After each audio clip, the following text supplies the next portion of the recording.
Good evening. It is Friday, May 22nd, 8:32 p.m. Central Daylight Time. I think we're still in Central Time Zone. Local time here in we'll call it Memphis, Tennessee. I'm not too terribly far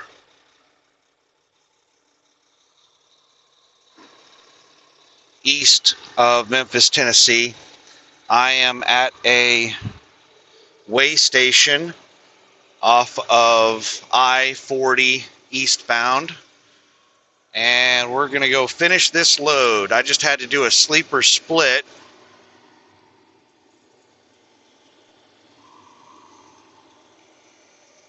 And these people are hauling through the way station really fast. Exit the parking lot toward I-40 East. Exit the parking lot toward I-40 East. Let's see if we can get on the scale this time and look at our weight, look at our numbers. Last time I rolled through here, I didn't line up with the scale well enough.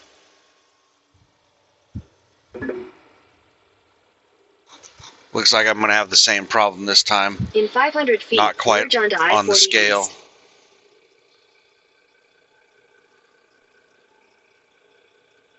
So 12,220, 28,7, 25,080 some, and then 66,000.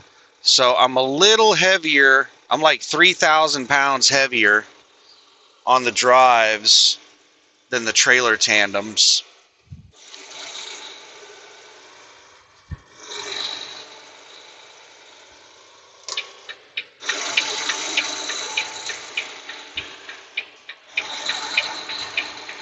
You got somebody parked on the shoulder of the on-ramp.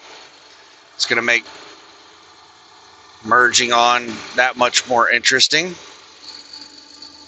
I don't know why they didn't just pull into the way station and park in the parking lot.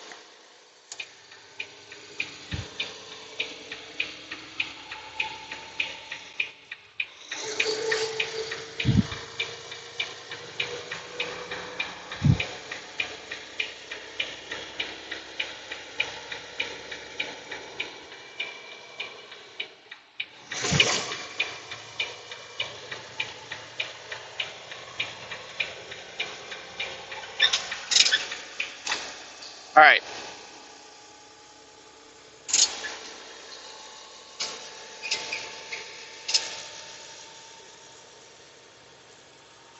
The hell is that squeaking noise?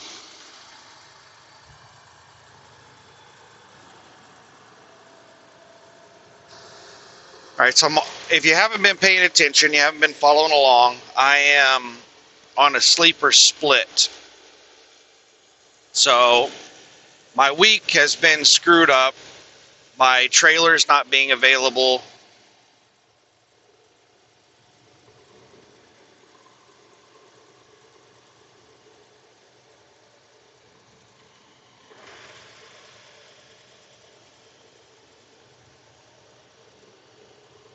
I'm at 62 miles an hour and I'm already catching up with these four-wheelers. Why are they going so slow?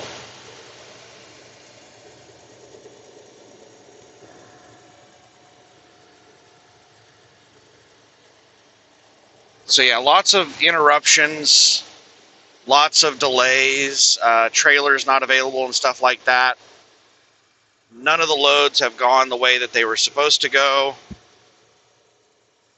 And I'm trying to figure out what to do on this load. So what was supposed to happen is I was supposed to deliver a load to Texarkana, Arkansas, and then I was supposed to deadhead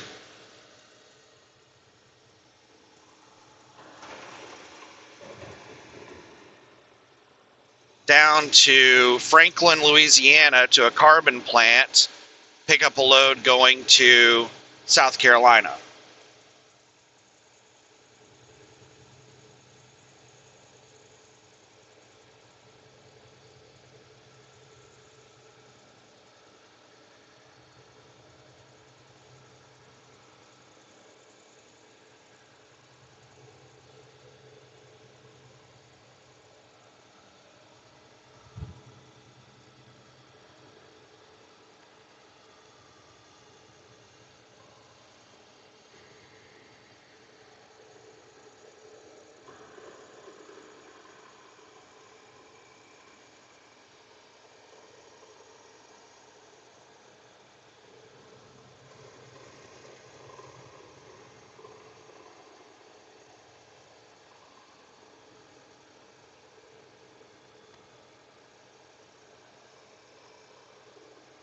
Sorry, I'm thinking about something. Let me go back to explaining, and then I'll think out loud. So I was supposed to take that load to South Carolina. Well, what happened when I got to Texarkana is that the Goodyear plant did not have any empties.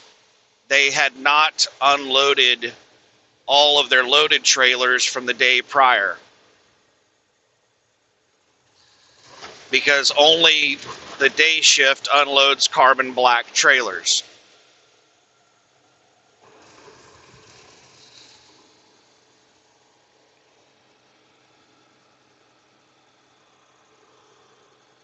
So they told me to sit around and wait, and I sat around and waited from like 3:30 a.m. up until like 11 a.m., 11:30 or so. This is about 8 hours, seven and a half hours approximately that I waited. It was about 8 hours really, but I was in a sleeper berth for a total of like 7 hours and 20 something minutes. But I was driving around trying to find an empty for like 30 minutes, 30 to 45 minutes.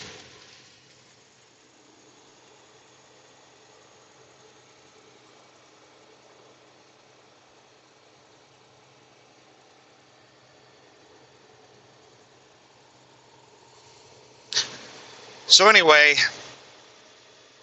finally at around 11:20 a.m., 11:30 or so, they told me to drive a couple miles away to a drop yard that had a shop, that had a trailer that just got out of the shop that was loaded and going to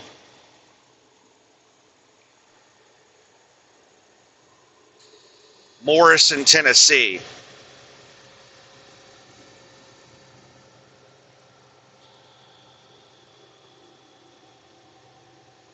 So I went over there and grabbed that trailer and started heading to Morrison, Tennessee.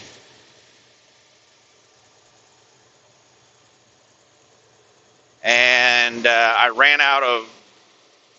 got close to running out of time once I made it past Memphis. So I had to sit at the weigh station for 3 hours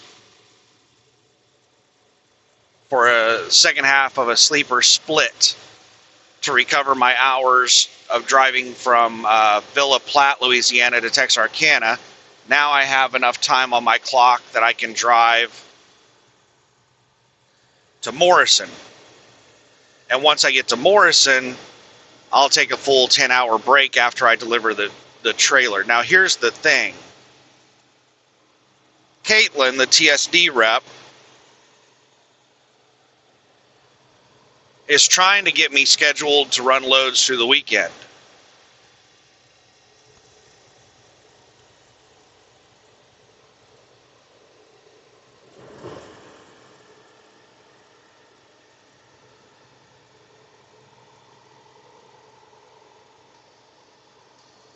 So she has me booked to, and I just found out it's a holiday weekend, so these plants are closed on Monday. Well, they're 24/7. The security guards will be there, but the people who actually work at the plants have like nights and weekends and holidays off. So the plant is open, but they're not doing anything. So what I'm supposed to do after I deliver this load is drive back to Texarkana and pick up another trailer from that drop yard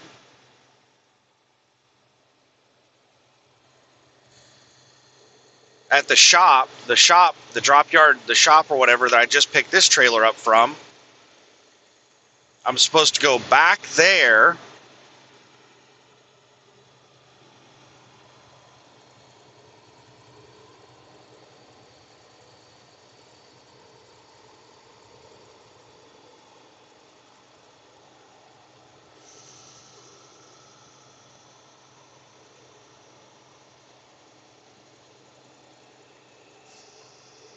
and pick up another trailer bring it back to Morrison, Tennessee.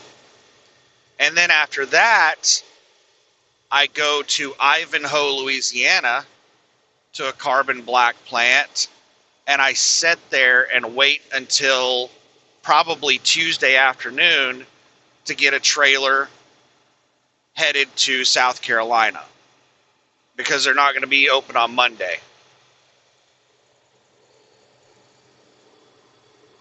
So I'll deliver this load at around 1 a.m.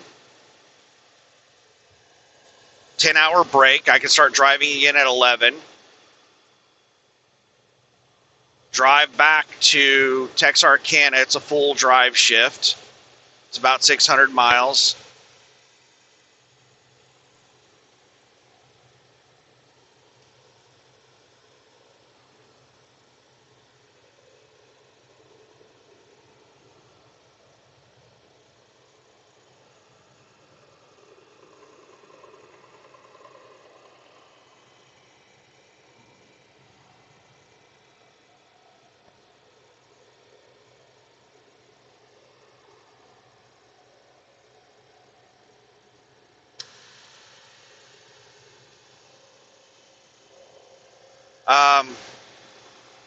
All right, I just got clarification on what I was thinking about. So here's the problem. Here's the dilemma. They supposedly have 2 empties at the plant.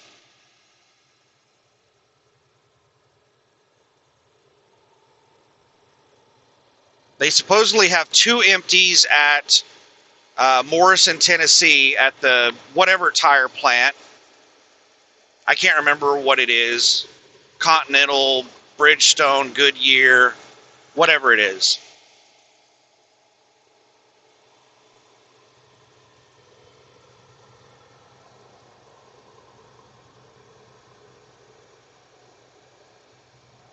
They supposedly have 2 empties there, and they have me and one other driver headed there delivering loads. So they have an empty for each one of us. And they told me that if there's not an empty there for me, that it's okay for me to bobtail back to Morrison, or not Morrison, Texarkana, to pick up my next load. But I have to have an empty whenever I go to Ivanhoe to pick up a load. And I was sitting there thinking on my 3-hour break, if there's only 2 empties there,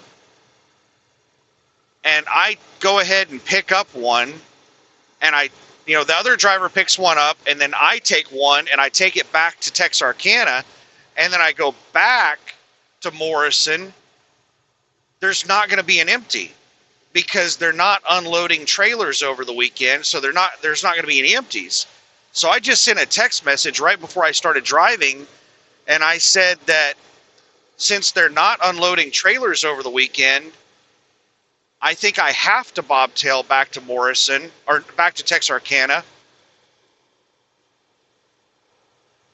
because they're not going to be unloading any of these trailers. If I take the empty to Texarkana, then there's not going to be an empty for me to take to Ivanhoe.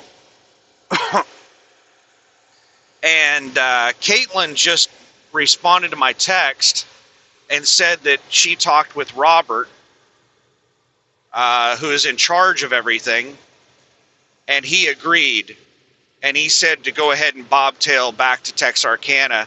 It's extremely important that I have an empty trailer and that I pick up the load in Ivanhoe.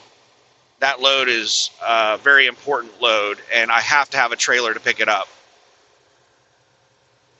So I'm going to be bobtailing all the way back to Texarkana, which I hate bobtailing. These trucks do not drive very well without a trailer on them. They have a really stiff suspension, and you're going over these roads, like this road's really smooth. But a lot of the roads that I drive on are lumpy and bumpy. And without a trailer on the back, I have very little weight on my drive tires, which makes it more likely that they're going to break traction because the power to weight ratio is crazy on these trucks. Whenever you don't have any weight on the drive tires, they can spin out really easily. The braking is just too powerful for the lack of weight on them. So these trucks are really dangerous to drive bobtail. I don't like driving them bobtail. They're not comfortable. They're not safe. They're designed to have a lot of weight on the drive tires. Weight is about the only thing that gives these trucks any traction.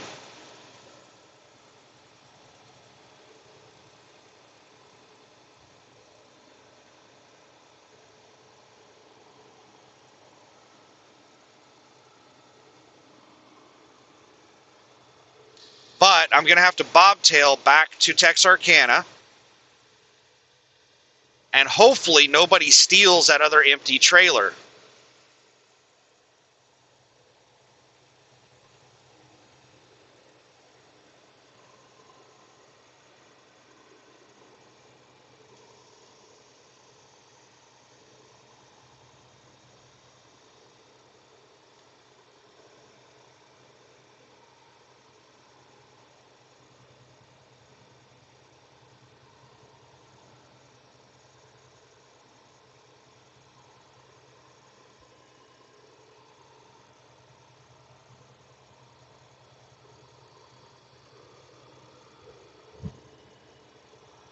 So anyway, that's the situation right now. Is I'm just trying to figure everything out. I don't want to get stuck through the weekend, especially a holiday weekend.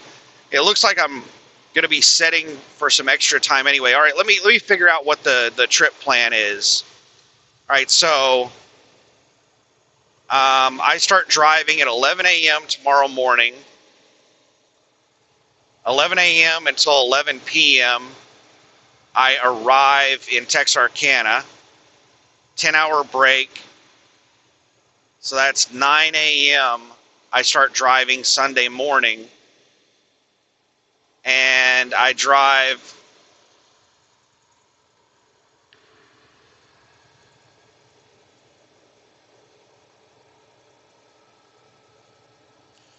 9 a.m. Sunday morning to 9 p.m. Sunday night. That's when I deliver the load in Morrison. 10-hour break. I could start driving again 7 a.m. Monday morning.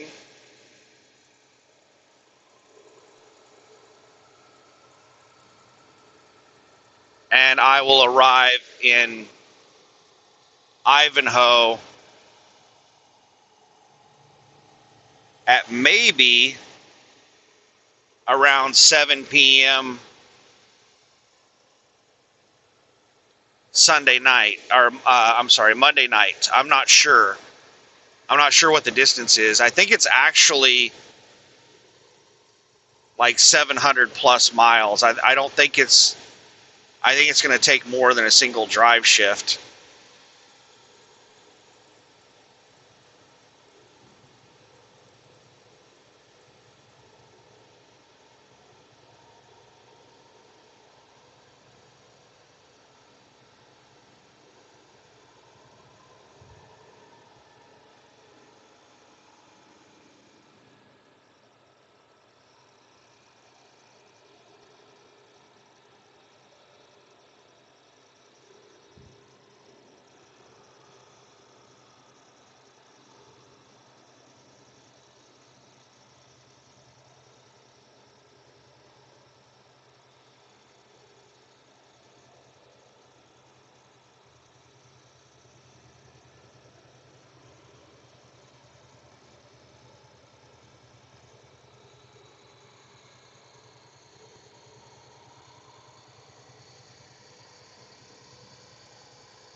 See, we got a Walmart truck or somebody else.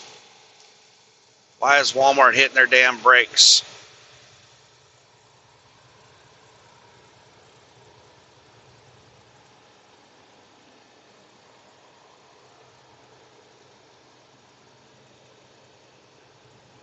Yep, it's a Walmart truck.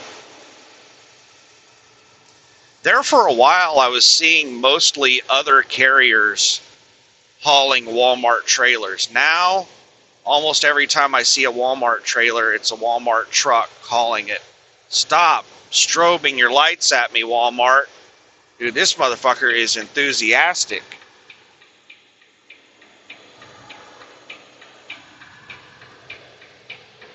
He's in there.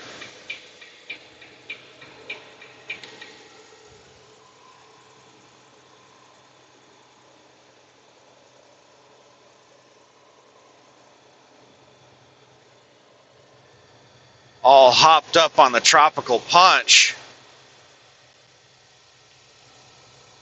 I think he's been over mixing his tropical punch.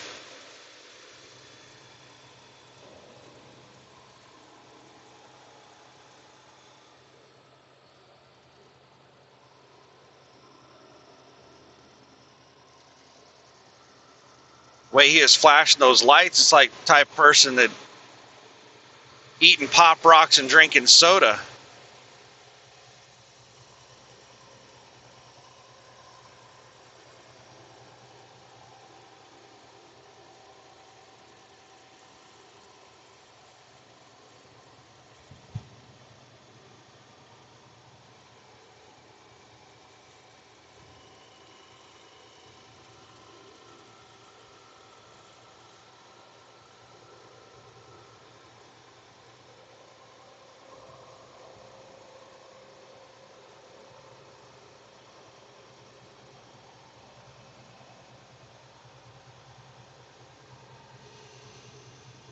So yeah, should be a pretty awesome, huge mileage weekend through the holiday if there are no delays or interruptions.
Ah, man, it's just like, it's enough rain to mess up the window, and that's about it. Not enough to get it clean, just enough to mess it up. And I think most of the water is just spray off people's tires. So it's just oily water on the window.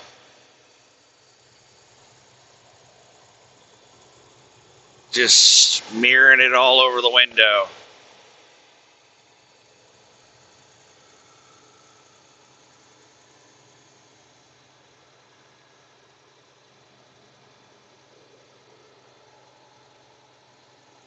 I'm going to give it a minute to run the wipers. Let's see if I can let it get really wet.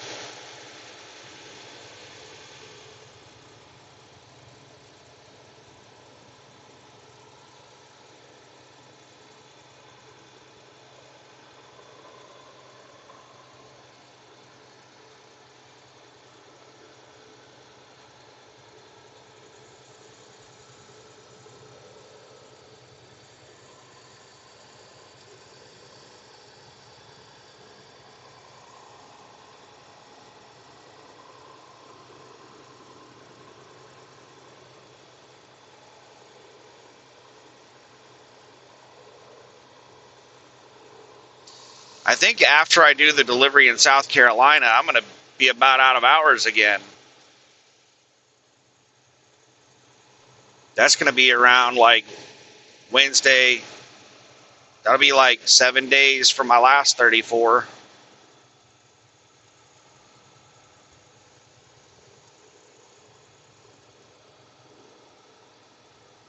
That should be a pretty massive mileage week. I'm going to have to. I was thinking I might have a lot of downtime this weekend. I was going to bust out the computer and spreadsheet all this stuff and figure out what's going on, because just thinking about the money off the top of my head, the amount of money I'm spending on fuel versus like what I'm actually getting gross, the numbers are not looking good in my head.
What town are we driving through here? What's going on? What's with all the lights?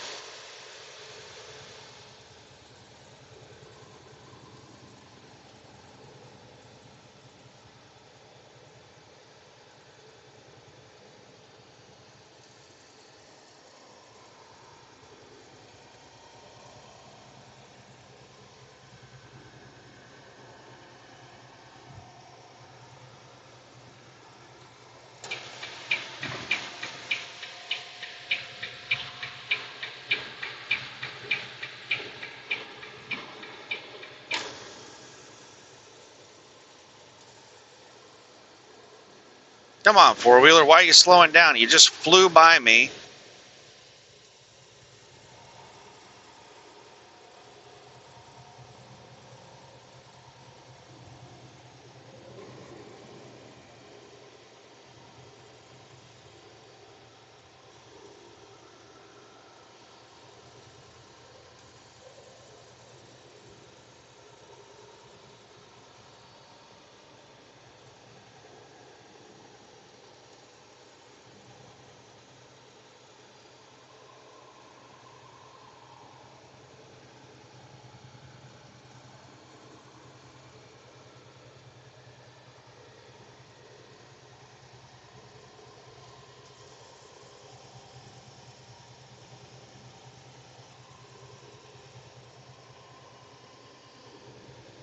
Damn, I'm over here passing the truck, and I got another truck passing me.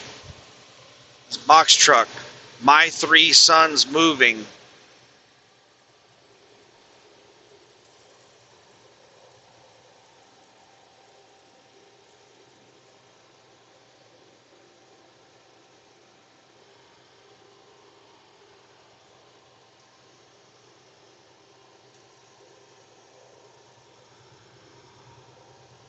And the picture quality is terrible on the camera. I'm just glancing over at it. And the wipers are not doing very well. Like, you got to smear or something right where that camera is at. Hopefully the rain lets up pretty soon. It's just this misty, it's like a thick misty rain. It's really small, tiny little droplets, but it's a lot of them.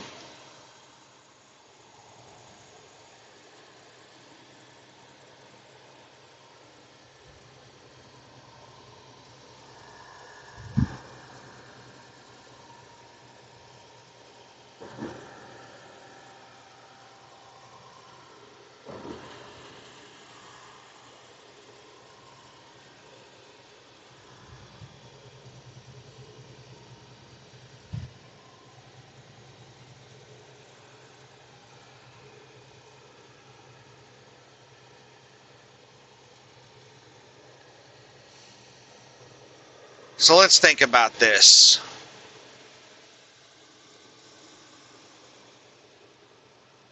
This Morrison load pays somewhere around 560 miles, Texarkana to Morrison. So this load is just Texarkana to Morrison. Okay, so the load that I finished up on to Texarkana puts me at like $6,400. Is it 6,400? Why is this person flashing their hazard lights at me?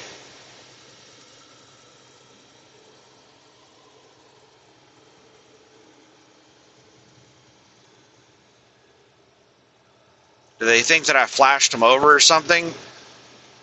This is why you should not flash lights at other people.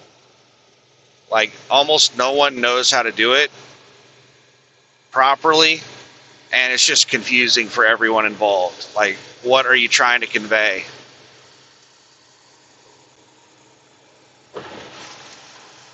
Are you thanking me, or are you thinking I've got my brights on? I have no idea.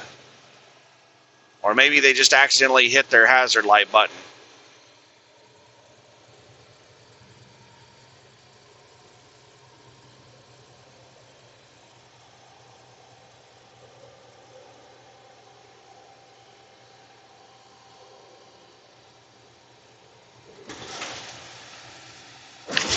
Ugh.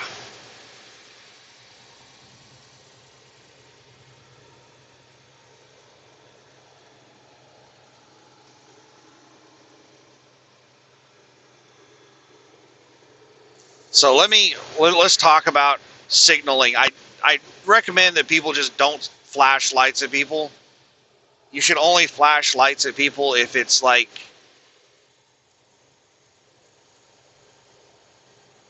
a necessary situation. It shouldn't be something that you just always do. I typically only flash lights at people if the situation warrants it. Like, let's say that we're coming up on, like, I'm passing somebody and I notice that there's something in their lane up ahead and I'm really close to them, but they have enough room to move over and I'm going to back out of it to give them room. I will flash my lights at them to let them know that, hey, I see what's going on up there, and I'm making space for you. You got space to come over. And that allows them to move over faster. They don't have to sit there and spend 5 or 10 seconds trying to figure out if I'm still accelerating or what's going on. Are they going to hit me doing the lane change? I can let them know, hey, you got room to move over. So how do you properly flash lights? Well, first of all, with your headlights, never flash your high beams. Don't do that. If your lights are off, then you turn them on and back off. That's how you flash lights at somebody. If your lights are already on, then you turn them off and back on. Never flash high beams.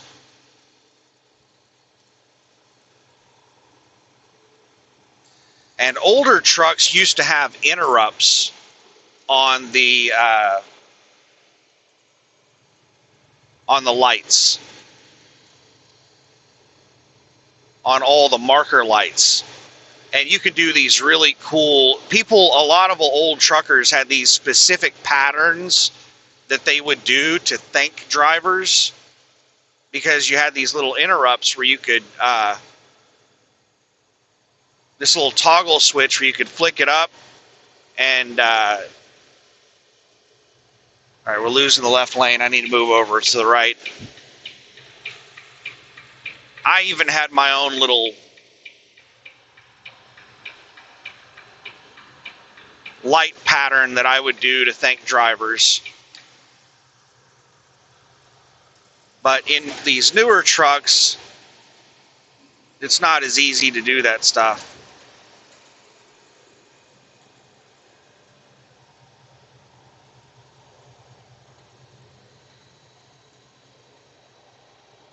I have light buttons on my steering wheel to do lights. Like I have an interrupt button for my headlights on my steering wheel. If I press it, it turns my headlights off for like 2 or 3 seconds. That's how you're supposed to signal someone with your headlights.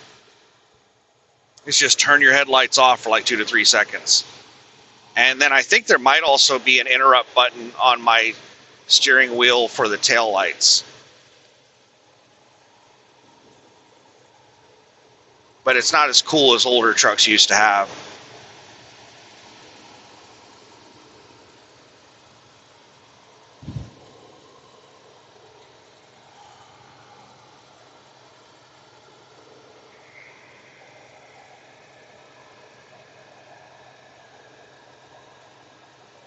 But anyway, don't flash lights at people. Just don't do it.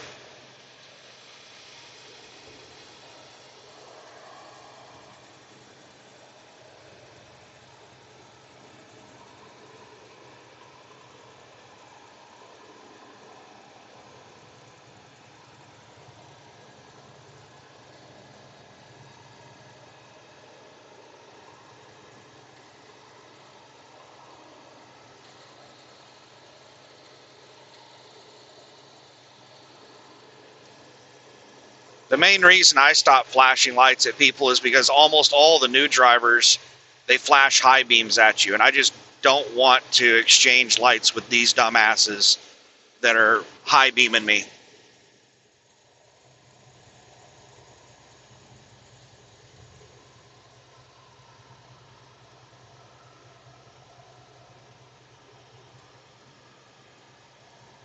There's nothing quite like looking over in your rearview mirror to see if you're clear and somebody starts strobing their fucking high beams at you. You're like, yeah, I can't see anything now. I was looking right at your headlights when you started strobing them at me.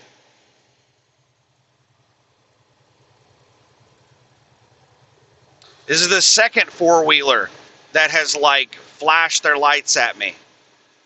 They threw their left turn signal on twice.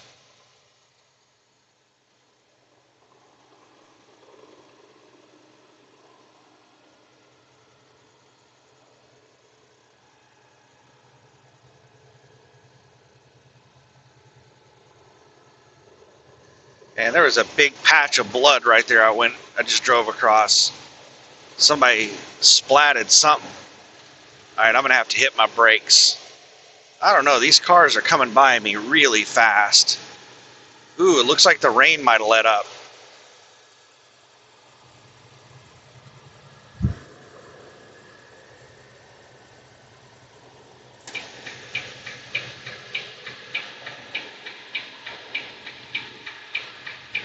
All right, so 506, okay, so we were at, after I delivered the Texarkana load, we were at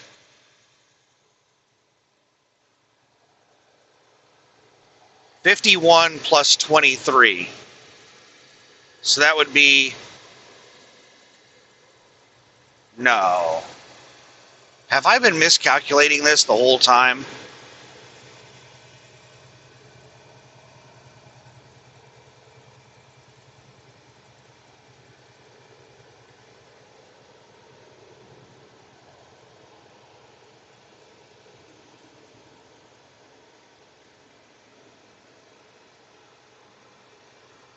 Let me try to remember this. So it was going to be $8,500 for gross to the truck week 1 if I would have finished that Texarkana load.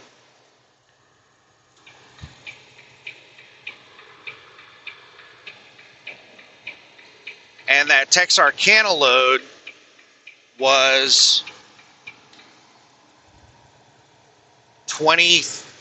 around $2,300.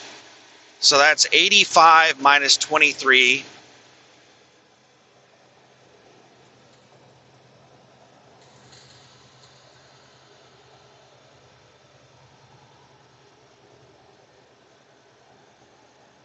So that'd be like $6,200. So whenever I finish the Texarkana load,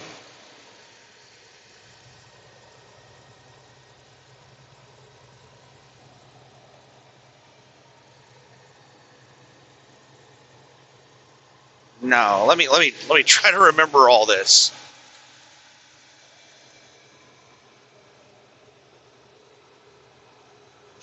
So my very first load was like $2,000. The second load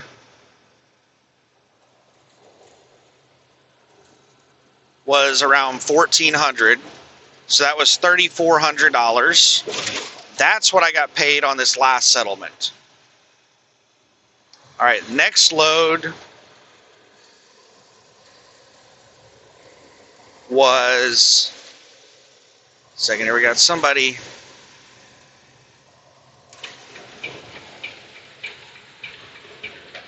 on the shoulder at the top of the hill.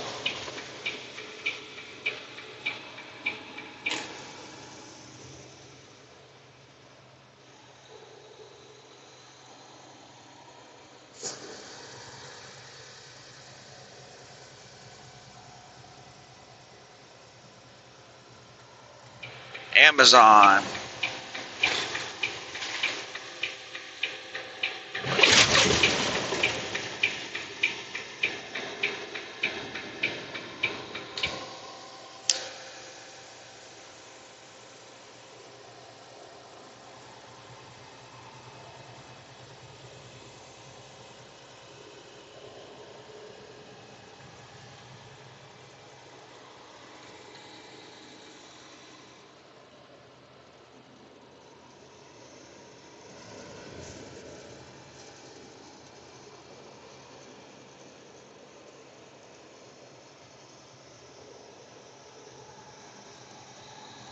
All right, after I delivered to Monroe, Tennessee,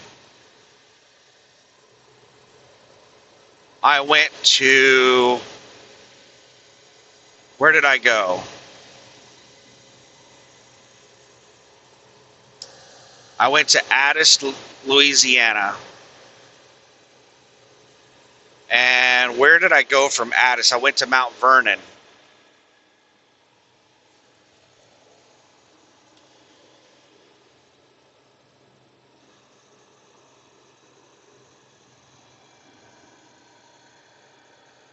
I think that was a $3,000 load.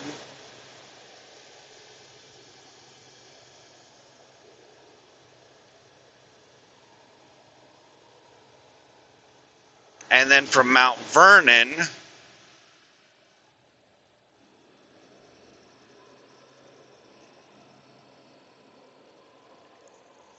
I went to Villa Platte.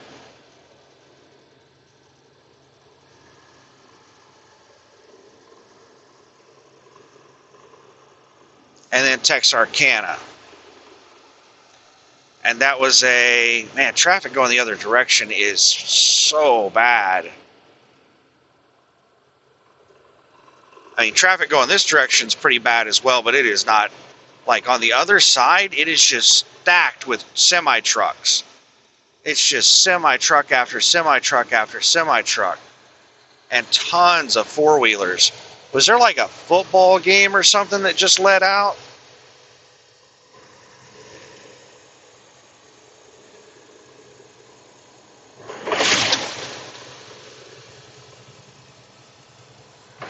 Traffic on the other side of the interstate is crazy.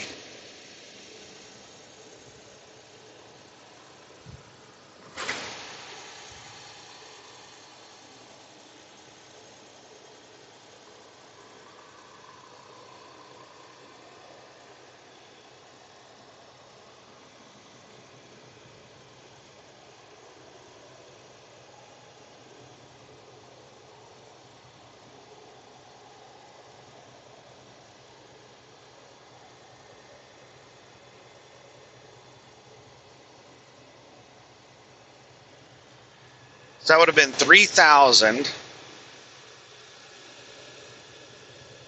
There's a load that I'm forgetting about.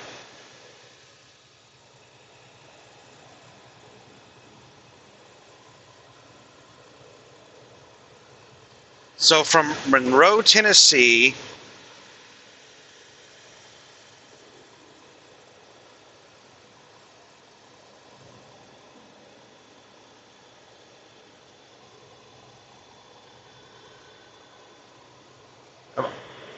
not Monroe. I forgot the name. Morrison, Tennessee. Morrison, Tennessee. So after I delivered in Texarkana, I went from Texarkana to Morrison.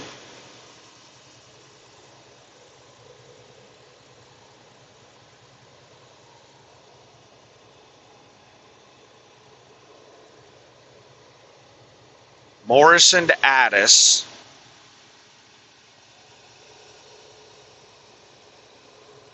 Addis to Mount Vernon.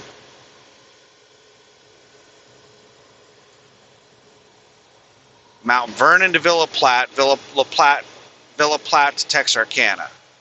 I think that's right.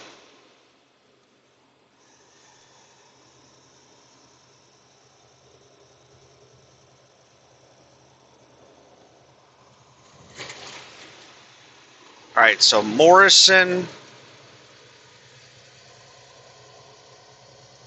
to Addis to Mount Vernon paid like $3,000. That's $3,000 gross to the truck, and then Mount Vernon to Villa Platte to Texarkana.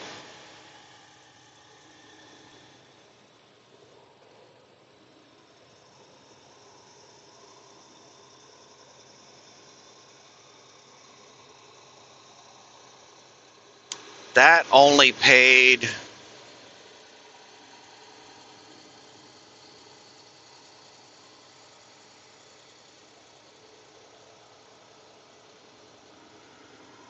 I think around $2,300.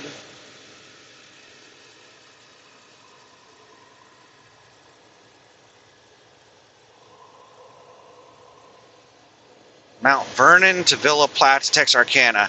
I remember it was 970 miles.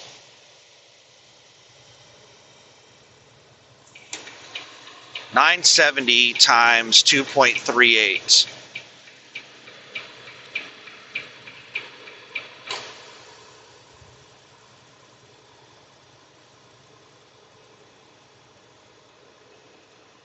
$1,000 times 2.38 would be 2,380.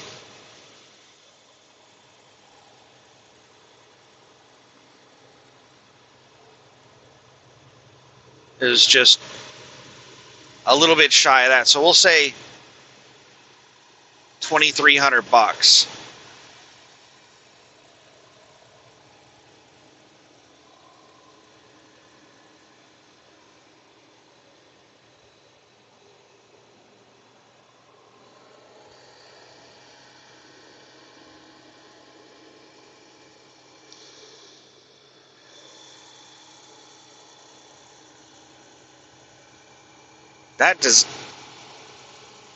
So that's 2,300 plus 3,000.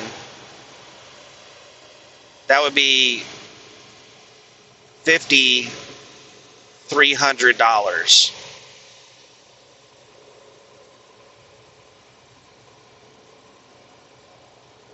Plus the 3,400 I already got paid. That'd be $8,700. So yeah, that comes out. That's right. All right, so up to Texarkana, we're up to around $5,300 for the week.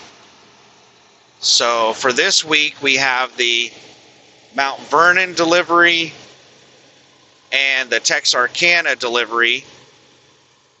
That puts us at about just those two alone. That's 3,000 and then 2,300. That puts us at like 5,300 for the week. I think it's closer to 5,100. I'm pretty sure it's 5,100. So we'll go with 5,100 on those two loads. And then this load is only 560 miles. It pays like $1,300. So we're at 5,100 plus 1,300. This is going to put us at $6,400. And then a round trip is going to be 1,300 times 2. That's $2,600. So 6,400 plus $2,600. That's going to put us at $9,000 gross for this next settlement.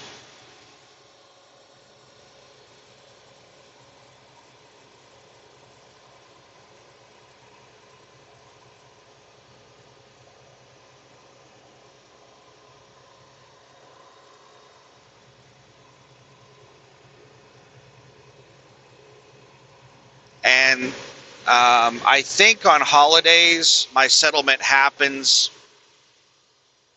like the next business day after the holiday or something. So my settlement, I might not get paid on Tuesday. It might not be until Wednesday that I get paid.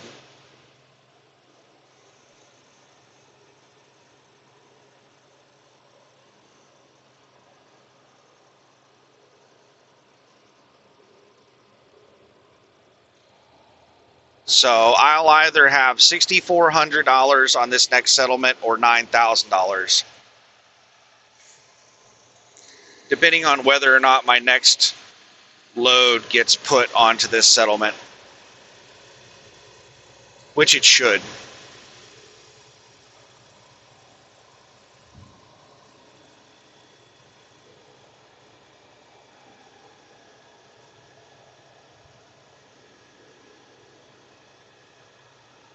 So by the end of the day Sunday, I will have made $9,000 on, since my last two loads, since my first two loads that were on my first settlement. So that would be, if you add that back in there, that'd be 9,000 plus 3,400. That'd be $12,400 that I've made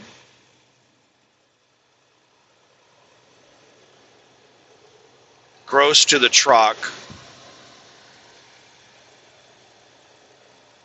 since I started the dedicated Thursday.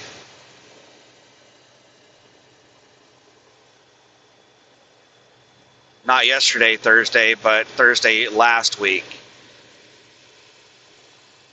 So that'd be 7 and 8, 9, 10 days, $12,400 gross to the truck. So Sunday should be $12,400 gross to the truck over 10 days.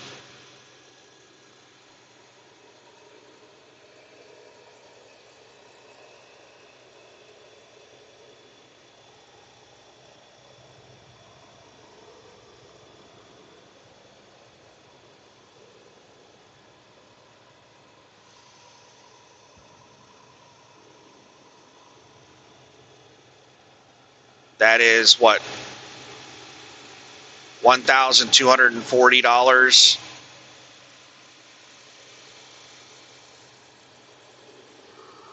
per day gross to the truck.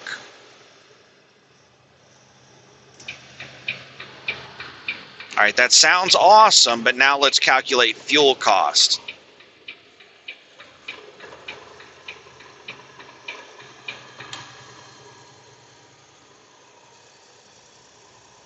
$1,240 per day average. How many miles is that? We need to figure out what our average miles per day are.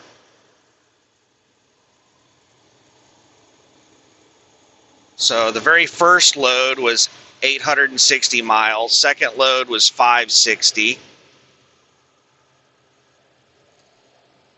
So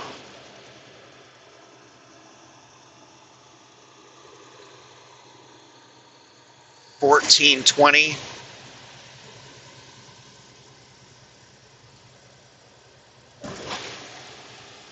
And then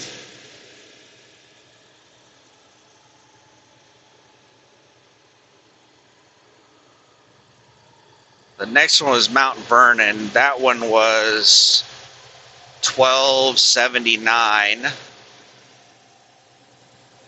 So $1,420.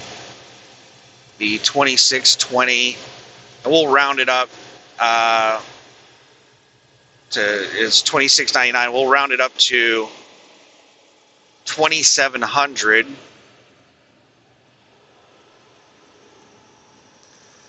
And then $970. We'll round that up to 1,000. So that's 3,700 miles. That gets us to Texarkana. 3,700 miles gets us to Texarkana. And then we have 560 times 3 for this load, and then the next round trip load.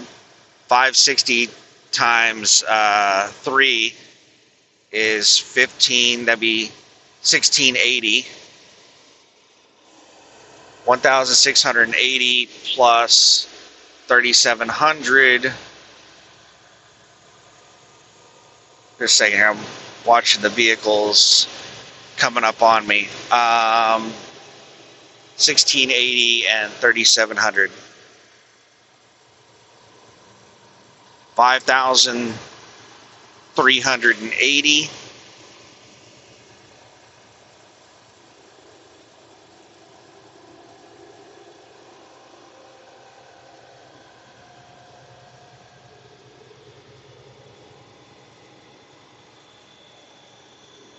So 5,380. Why is this asshole flashing his high beams?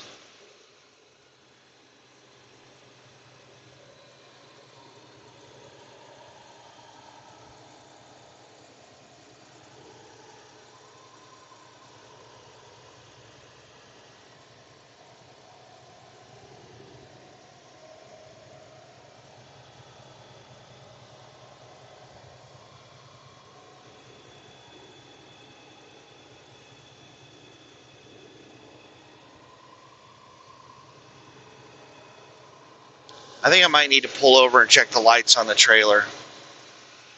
I've had multiple four-wheelers flashing lights at me. And this guy is flashing lights at me.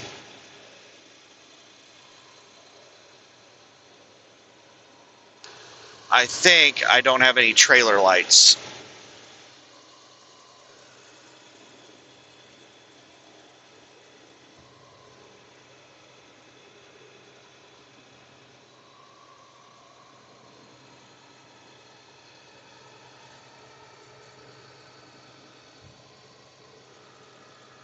Let's see what this next exit is.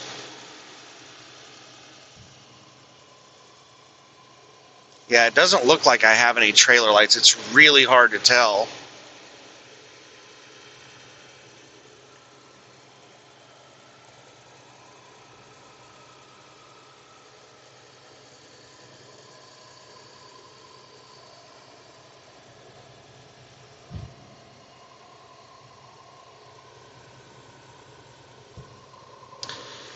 This trailer was just in the shop for electrical issues, and they replaced basically the entire electrical system.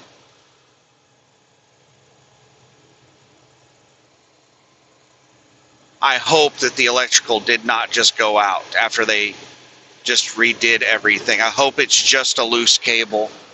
Yeah, I'm trying to look when I'm going through turns, and I'm not seeing any lights.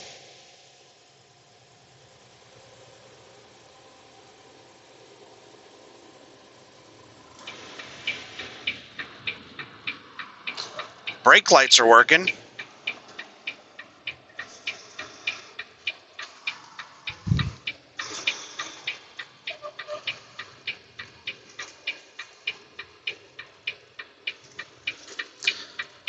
No parking on interstate ramps. In a quarter mile, merge onto I-40 East. Yeah, my lights, it does not look like my lights are on. My brake lights are working, but...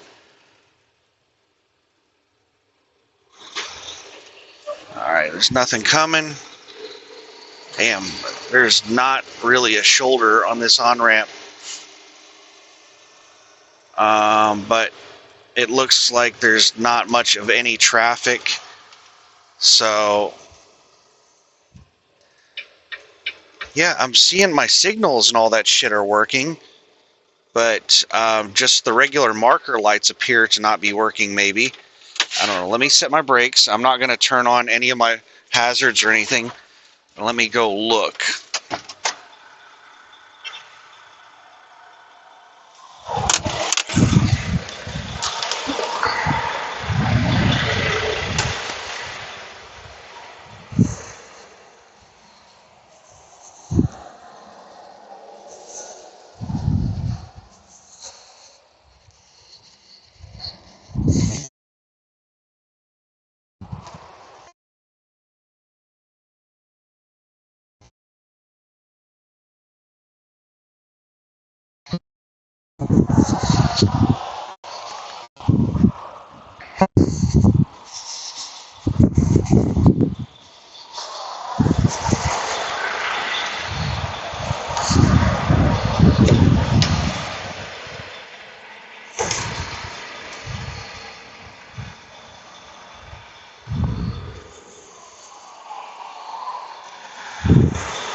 All right, so it is the connector.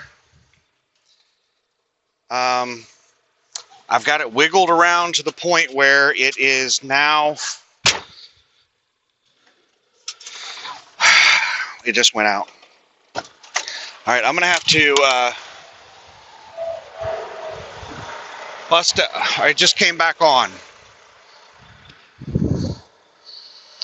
I'm gonna have to wiggle the connectors.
All right, it's on right now, and I shut the door and it went off.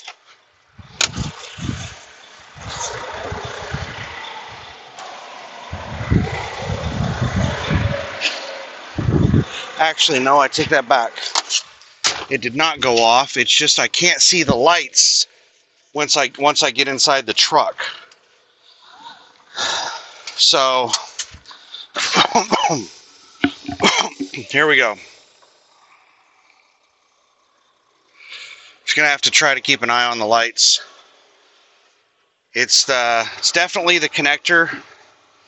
I need to replace my electrical line. I don't know if it's my electrical line to blame.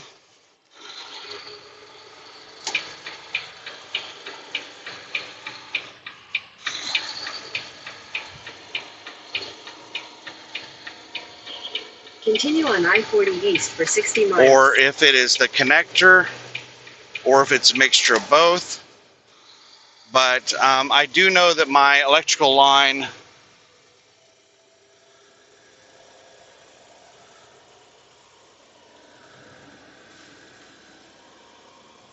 I can't see. I can only see the lights from the trailer when I'm in a turn.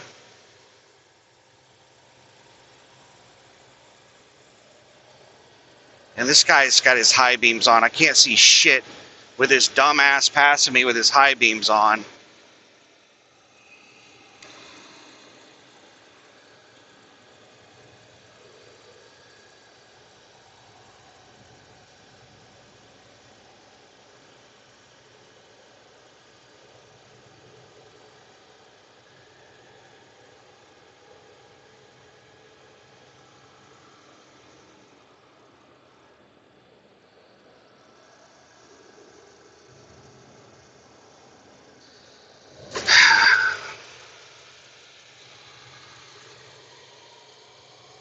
I think the lights have already gone back out. Like, I know that my electrical connection, my electrical cord is not the greatest, but I don't have these issues with trailers where the lights just don't work at all. Jesus, man. This asshole with his damn high beams.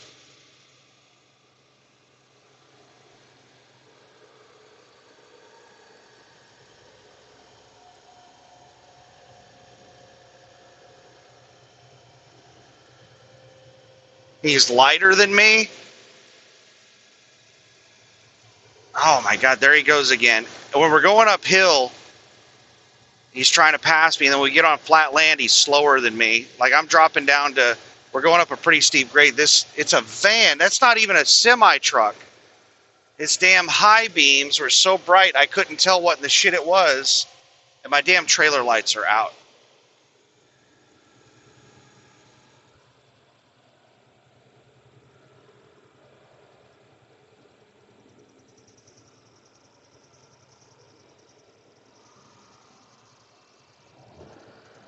I'm gonna have to pull over at the next stop, or the next exit, and mess with the connector again.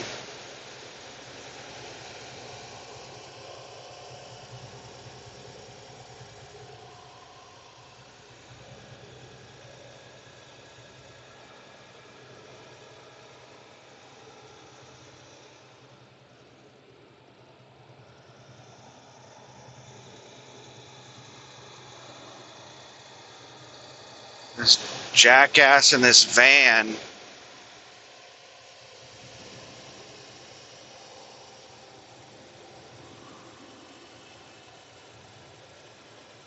Does he not understand how trucks, like how we work? Like, we go slow uphill, we go fast downhill.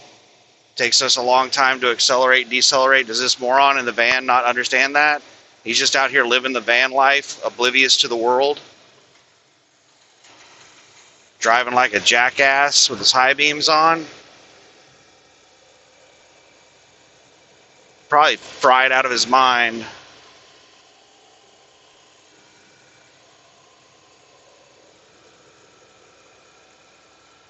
All right, let's see if I can see the lights going around this turn.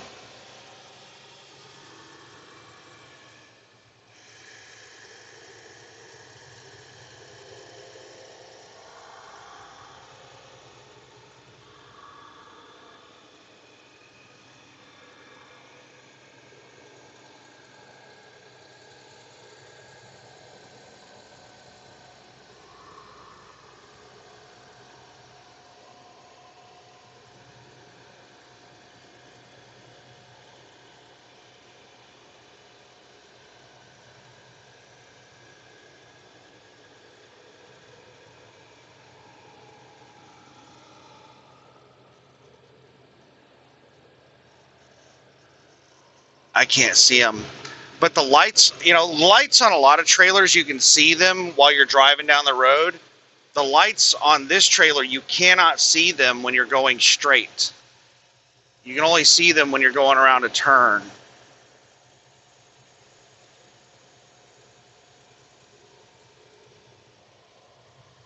They're on. Okay, they're on.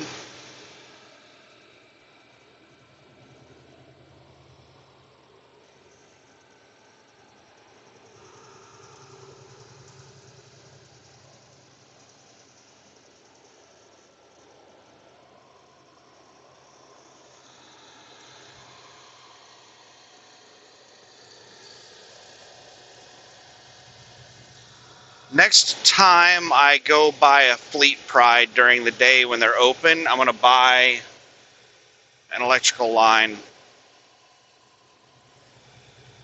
Just so I can rule out all of these issues that I have with trailers. Rule out the possibility that it is my electrical line. Because some trailers I don't have any issues with. Some trailers I do. And it's almost always the connector.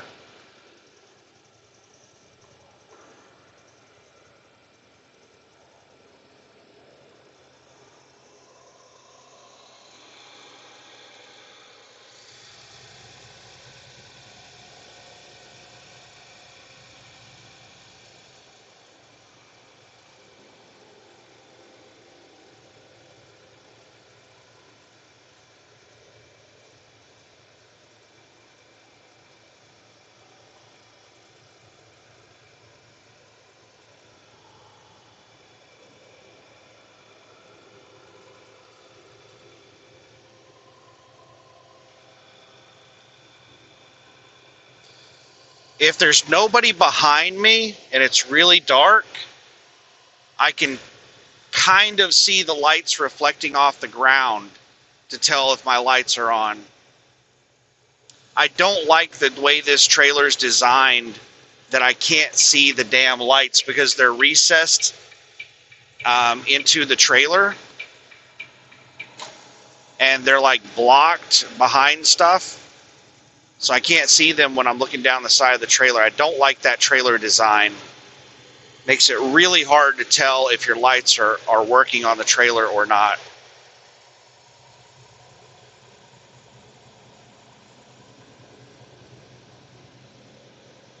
And I could turn on my signal, my turn signal, but that's a different light. Like that's a different electrical connector. And that was working a minute ago when my lights were completely out. My brakes and my signals were working, but everything else was out. Just like my running lights were all out.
I don't want to buy an electrical line at the truck stop because they're usually like the cheapest brand, and they're 2 or 3 times more expensive than a decent brand.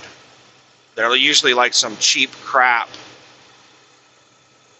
and they're 2 to 3 times normal quality items.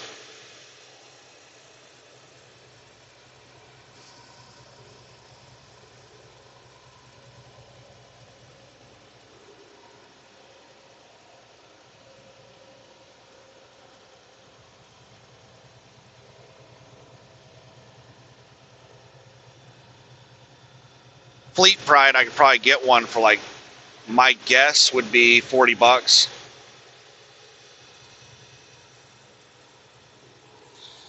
Speaking of which,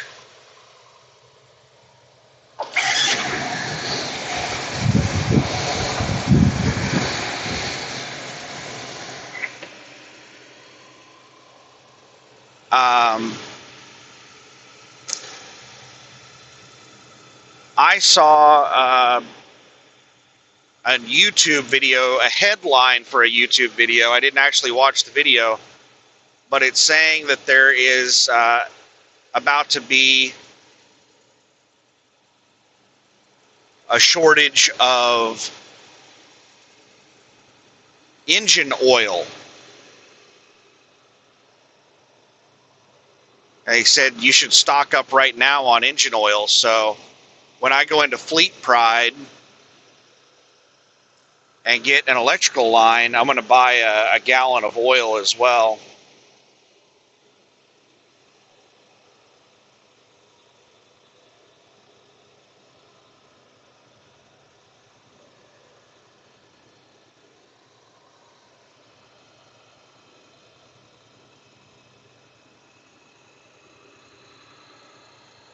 Rest area in 1 mile.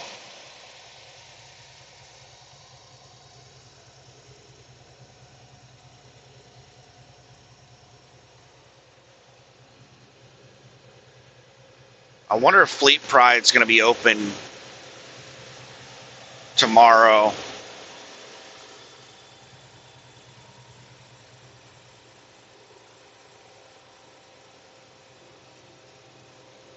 I should be driving at about 11 a.m.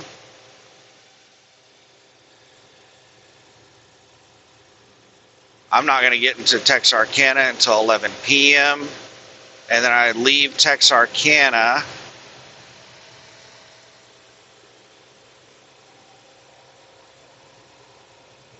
at like 9 a.m. So Sunday morning in Texarkana, I could swing by Fleet Pride.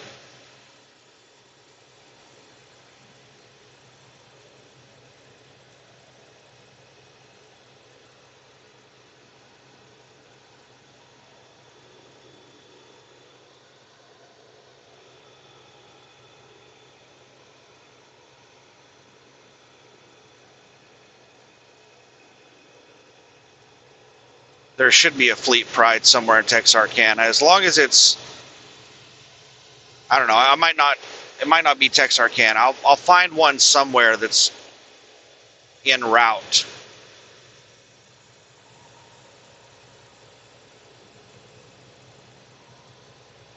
And hopefully they're open on the weekend.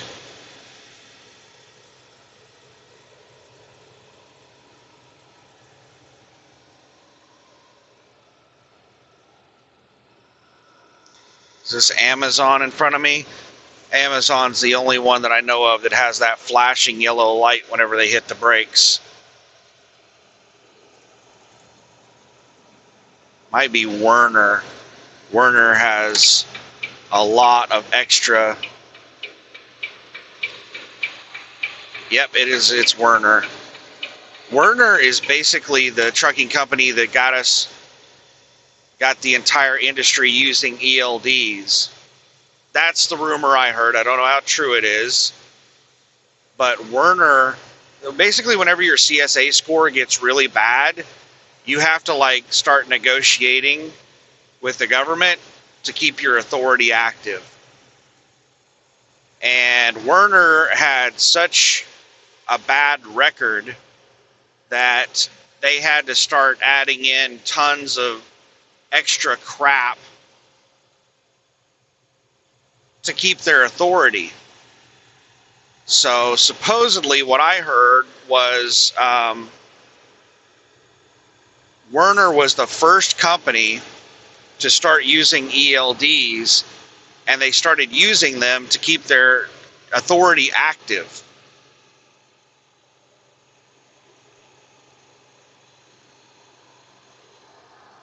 Werner was using, I know that I don't know if Werner was the first, but I remember that Werner was using ELDs back when I first got my CDL in the early 2000s.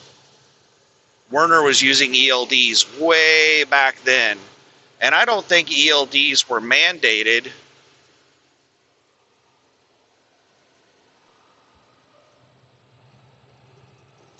for everybody to use them until like 2015, 2016, somewhere in that area. I wasn't driving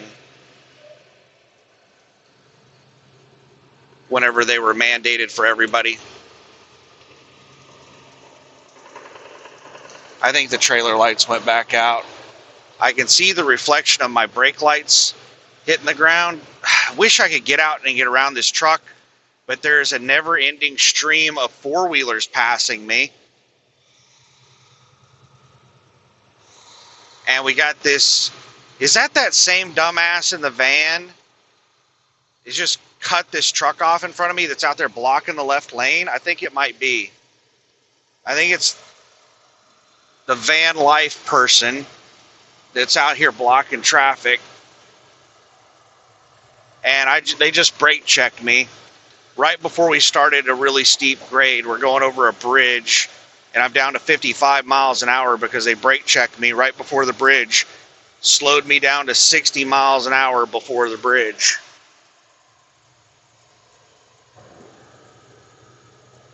That damn van up there.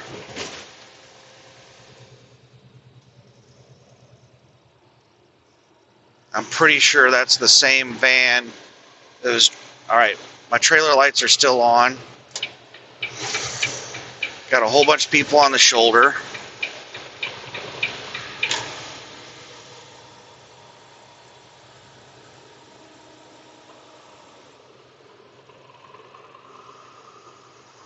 Alright, I'm going to go ahead and dip back over and let this car around me, because this truck in front of me is now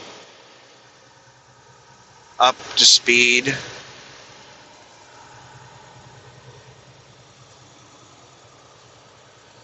It's going like 67, 68, but its speed is fluctuating. It's not consistent. I'm doing 68 and slowly catching up with it. I'm doing 67. I want to get her. All right, now let's get around this truck. But we're going through hills, and I'm really heavy. But I think this truck is really heavy as well.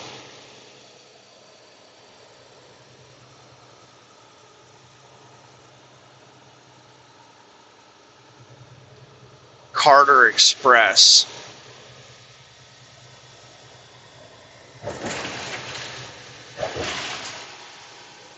Road work in 2 miles.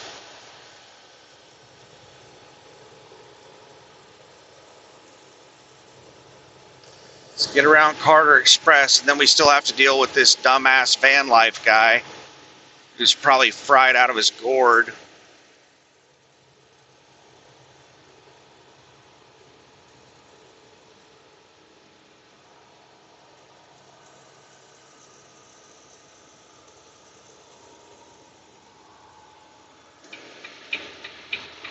Just living off of his $500 a month in social media money.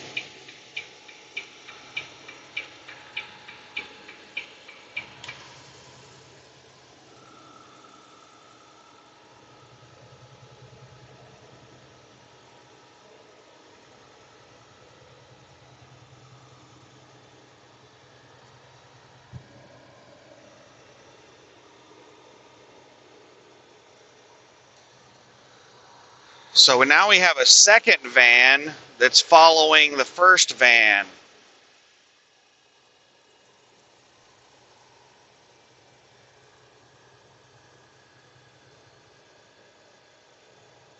And this van life person is out here doing like 68 miles, 69 miles an hour, but doesn't want to be passed by a truck.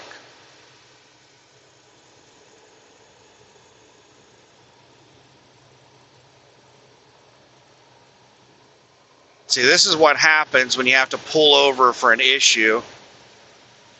You get into a bad flow of traffic.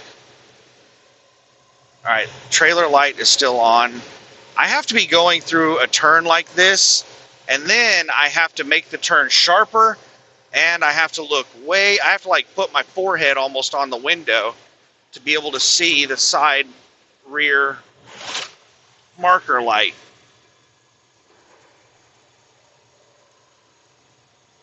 It's very difficult for me to see the lights on the trailer. It should not be that difficult for me to see the lights on the trailer. This thing is poorly designed. Normally, I would have been able to tell that the trailer lights weren't on a trailer, but this one, I can't see the damn lights.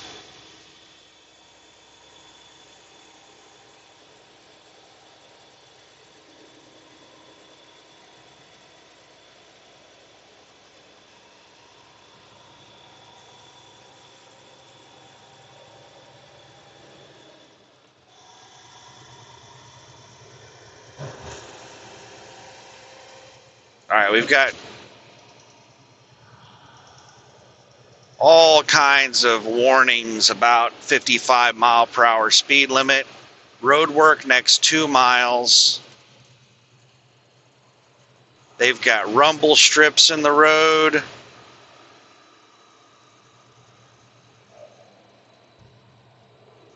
All kinds of crap.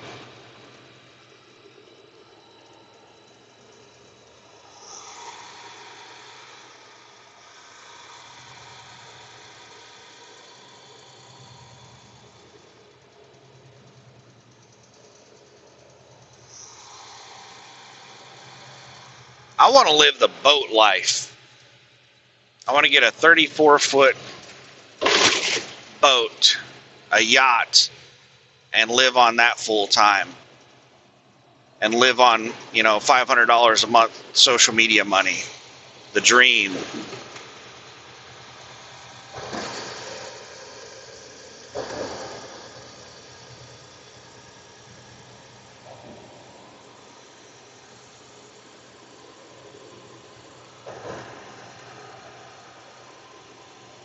They must be working on the bridge.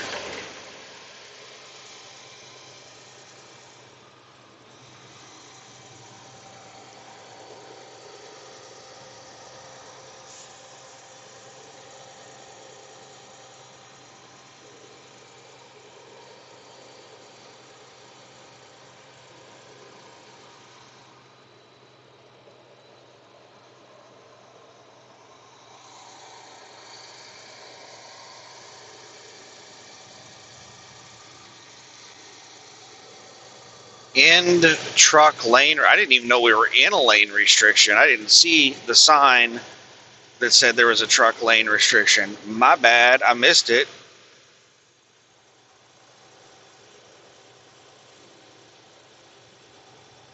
Stay in your lane.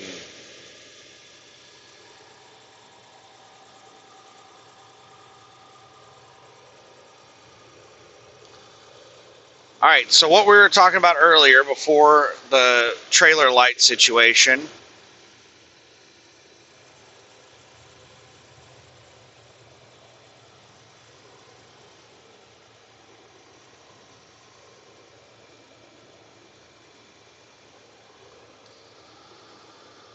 we were trying to figure out mileage per day. Son of a...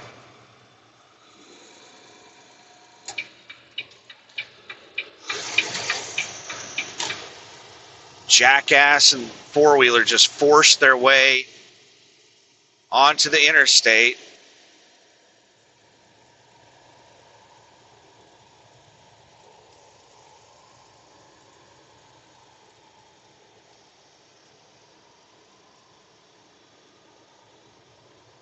End road work.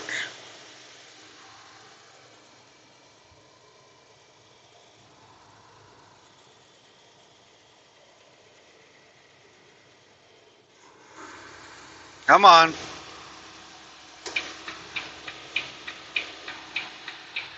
Dumbass van. Just sitting over there speed matching me. I'm dropping speed all the way down to like 50 miles an hour going up this hill, and that van just keeps slowing down with me. And then finally it realized I'm going really slow, and then it sped up past me so I can move over to the right. And then throws their cigarette out the window.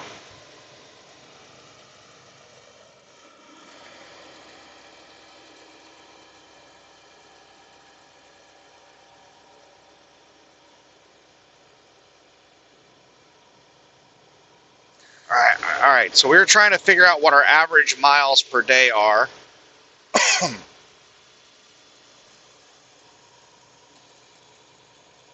So we were at, I think we were somewhere around 5,600. It was 3,700 plus 16, was it 1680?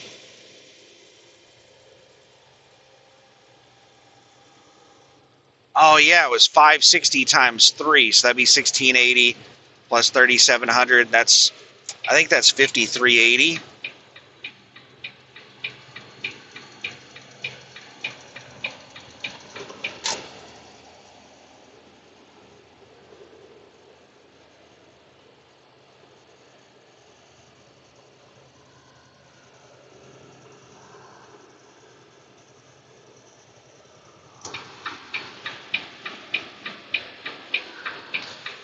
So 5,380 miles over 10 days. That's 538 miles a day.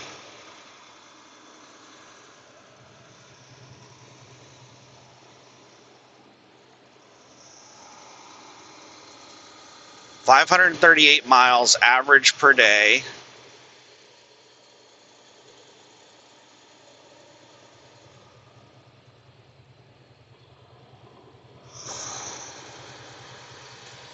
What is with these four-wheelers?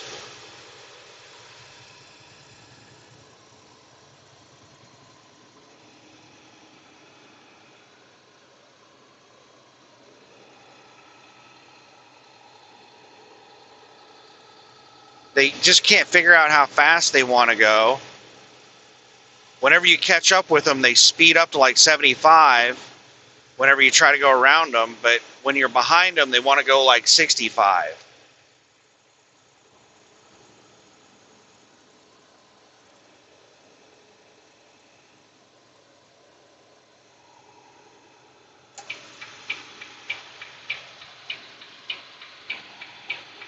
So 538 average miles per day and 1,280 average dollars per day, I think.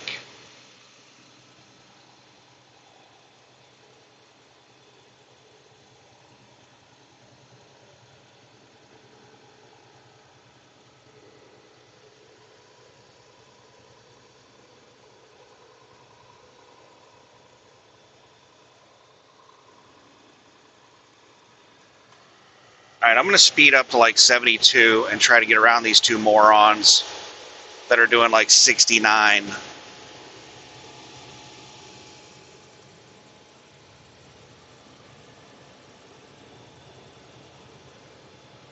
This car up front just threw their high beams on and then turned them off. So I think the reason they're going slow is they can't see worth a damn.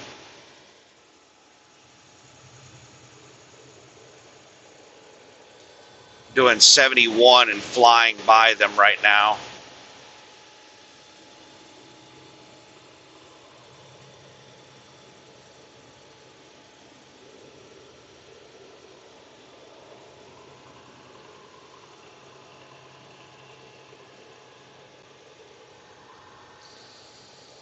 Now I'm doing 73 and they sped up and they're flying past me.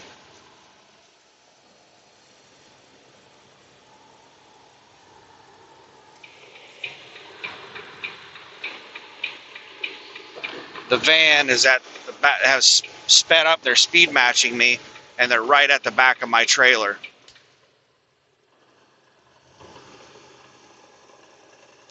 I just can't stand these assholes.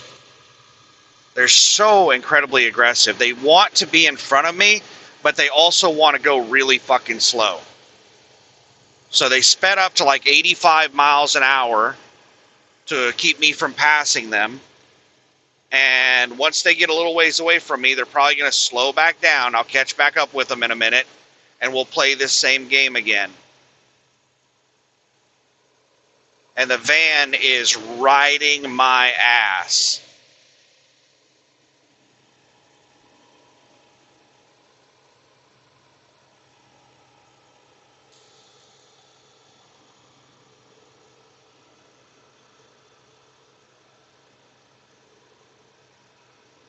All right, so at 538 miles per day, that means that my fuel cost is close to $500 per day. Because I'm getting close to 5 miles per gallon, and fuel is close to $5 per gallon. So it's not quite a 1-to-1 ratio. It's not costing me $1 a mile to drive the truck, but it's close. It's really close. So we'll say it's for 538 miles per day, it's costing me $500 per day.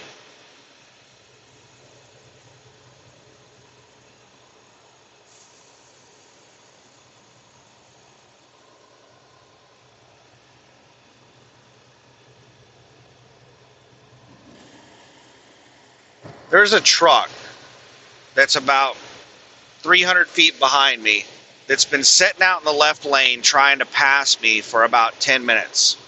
They've just been sitting out in the left lane about 300 feet behind me for the past 10 minutes or so. They're only catching up with me on hills. They're not dropping speed on hills, and I'm dropping a lot of speed on hills.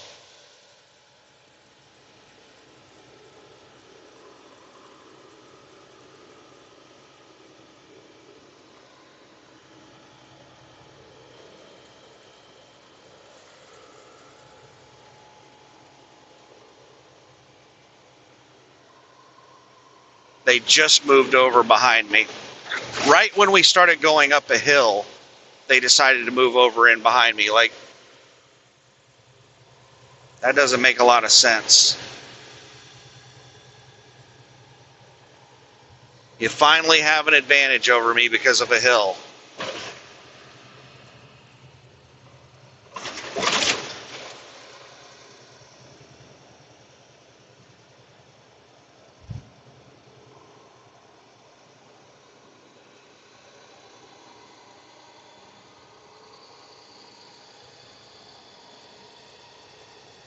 So, I'm making somewhere in the ballpark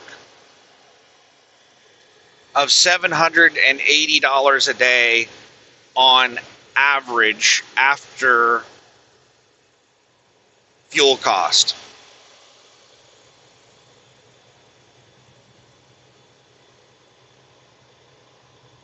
$780 a day after fuel cost.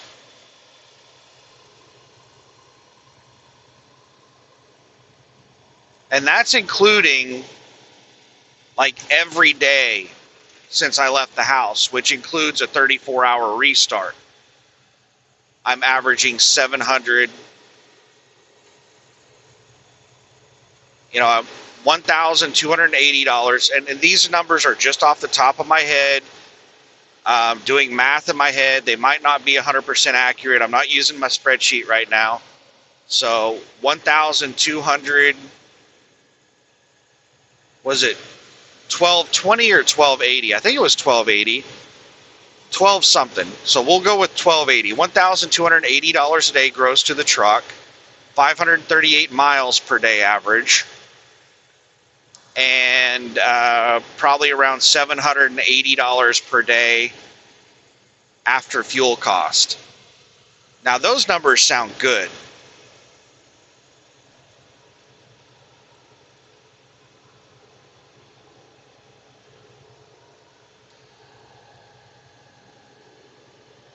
So that means on a per week basis, 7-day week,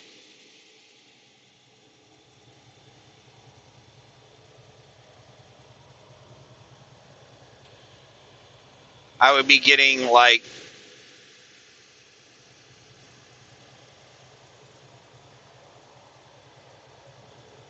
no, that doesn't sound right. That sounds too high.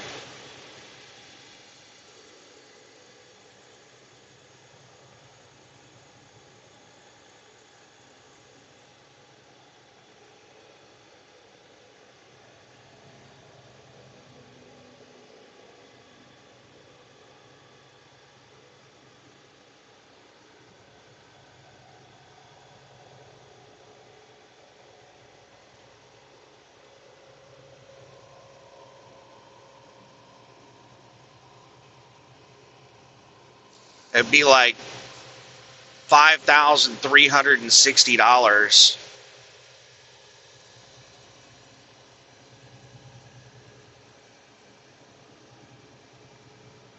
No, $5,460. I think around $5,460, $5,460 gross to the truck per week on average after fuel cost.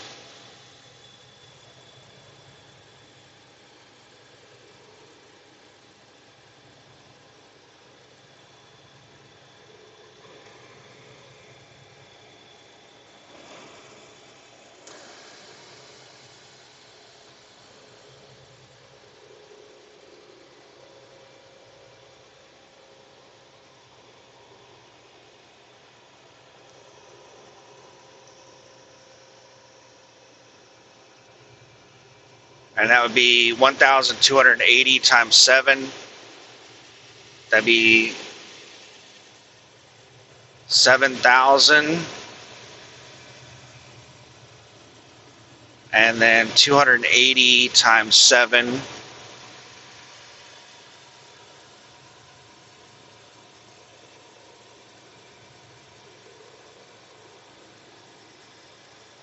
Just a second here.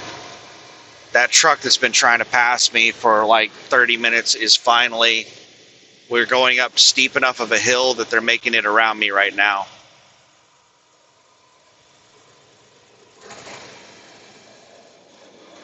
T-Force, local driver. Who would have thought it would be a local driver? Local drivers are the most aggressive, and dude, your mud flap is ripped in half and just dangling.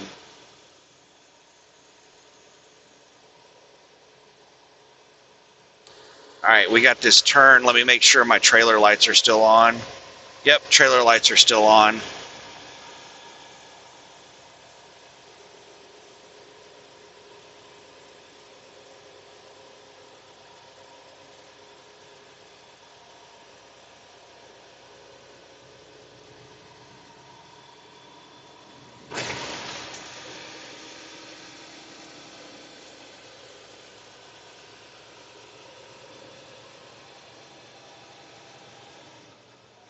That'd be 1960 on top of 7,000.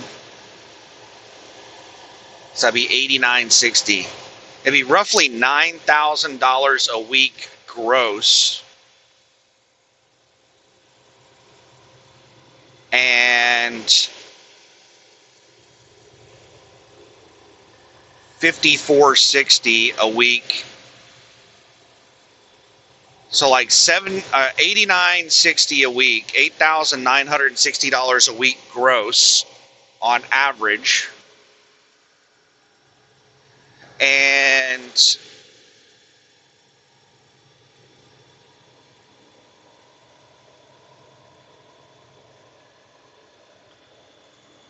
$5,460 after fuel cost.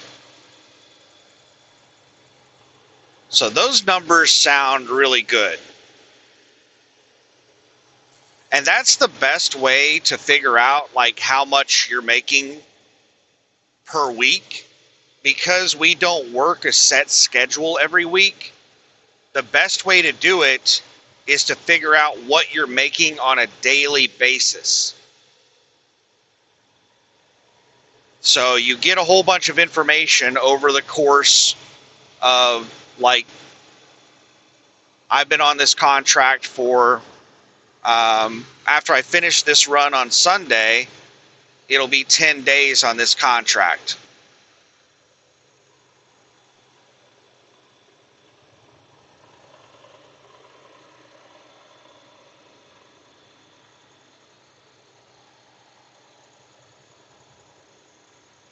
And so just averaging everything over that 10-day period, it gives me a rough idea of what my daily rate is. And once you figure out what your daily rate is, then you can figure out, like, how much you make per day, per week, per month, per year. You can just extrapolate your daily rate out. Now, my numbers are going to skew just a little bit high because I am doing a week and a half. So I don't have another 34. What would be best is after my next 34, then I factor my daily rate and then extrapolate out from there. Because right now it's going to skew a little high because I only have a single 34-hour over 10 days. Normally, you're going to have 6 work days and then a 34. And what I have right now is 9 work days and a 34. So those extra 3 days are going to bring the average up.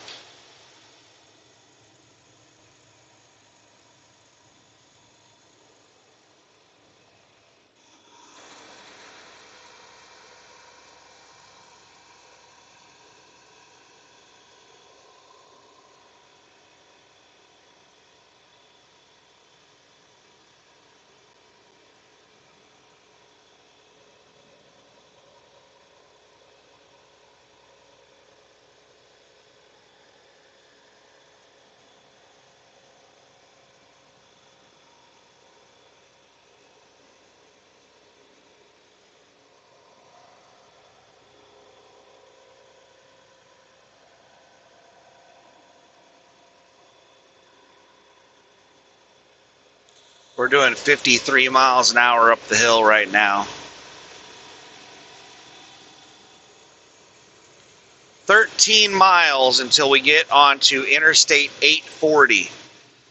We've got 118 miles until we get to the plant. It's roughly 2 hours, and I have 3 hours and 34 minutes of time left on my clock. The decision that I'm going to have to make is after I drop this trailer, I know that I'm going to ask them how many empties they have. If they only have, like, if they have extra empties, I'll go ahead and grab, like, an empty.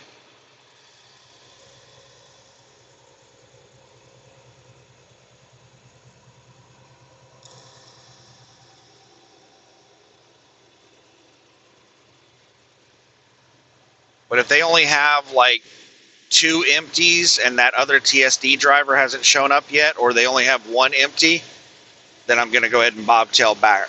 Supposedly they only have the 2 empties, and I'm pretty sure I'm going to bobtail back. But the decision I have to make is, do I go ahead and take my 10-hour break right there after I make the delivery and park at that mom and pop truck stop?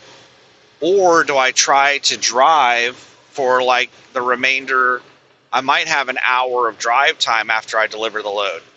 Should I go ahead and drive an hour in the direction of, heading back toward Texarkana?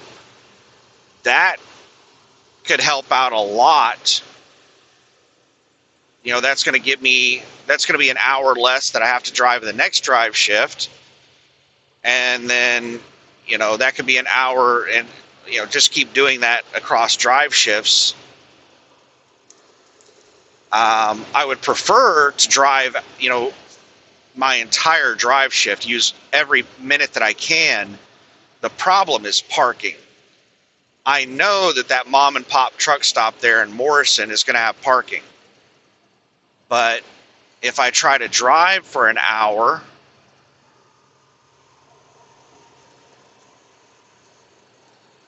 I'm going to be trying to find a parking spot at like 1 or 2 o'clock in the morning off the interstate. So I think I might just camp out at that mom and pop truck stop just so I don't have to worry about wasting a whole bunch of time trying to find a parking spot.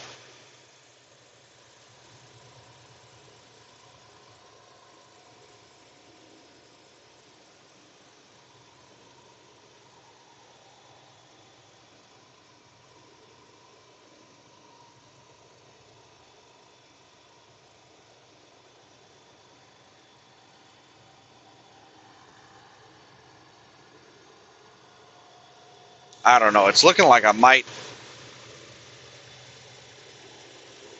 I don't know. I'll make that decision when I leave the plant.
Yeah, I don't know how people are making it out here with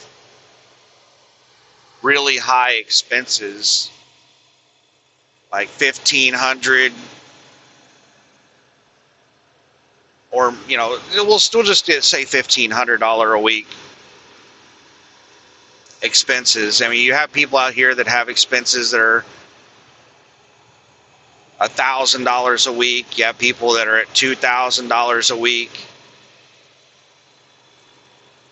I've used this example many times. When I went to CDL school, one of the CDL instructors, and this is something that a lot of people I don't think understand, is that people who are CDL instructors are typically not the best drivers. CDL instructors are not usually paid very well. And there's usually some reason that people are CDL instructors. It's usually because, they screwed up.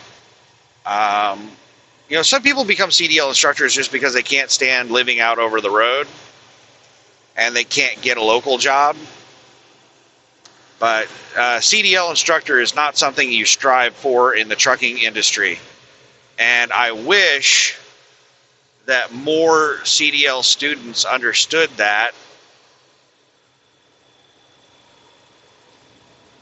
so that they could understand like the level of training that they're receiving. But anyway, that's a whole other discussion.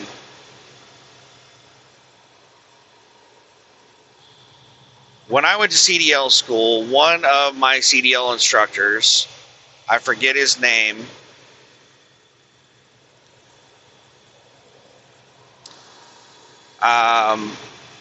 my CDL class, I think, was a little abnormal.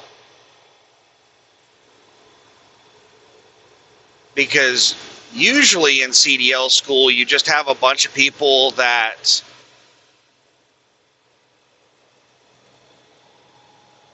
they're just getting their CDL because they heard that you can make a lot of money as a truck driver. They read some advertisement, they got recruited by some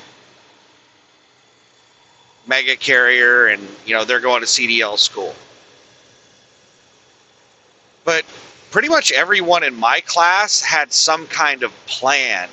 Like, they weren't getting into trucking just because they heard you could make a lot of money. Like, everybody had really, it was well thought out.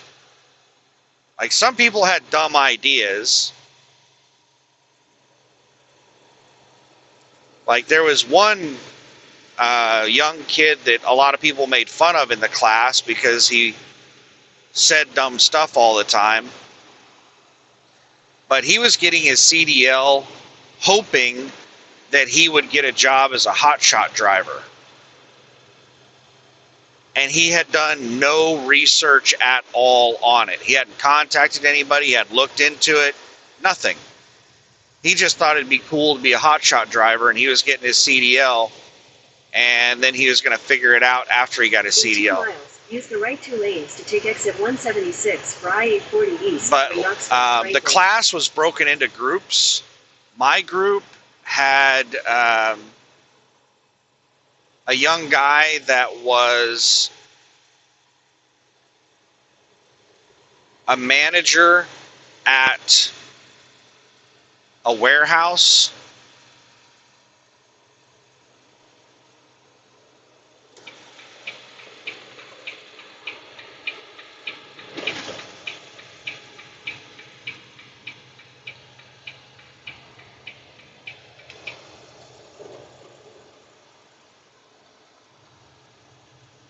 And at the warehouse, I think they had a truck or a hostler or something, and he would occasionally use it to move trailers around. And he was getting a CDL because he thought that would help him in his career as like a warehouse manager. In half a mile, use the right 2 lanes to take exit 176 for I-840 East for Knoxville, Franklin.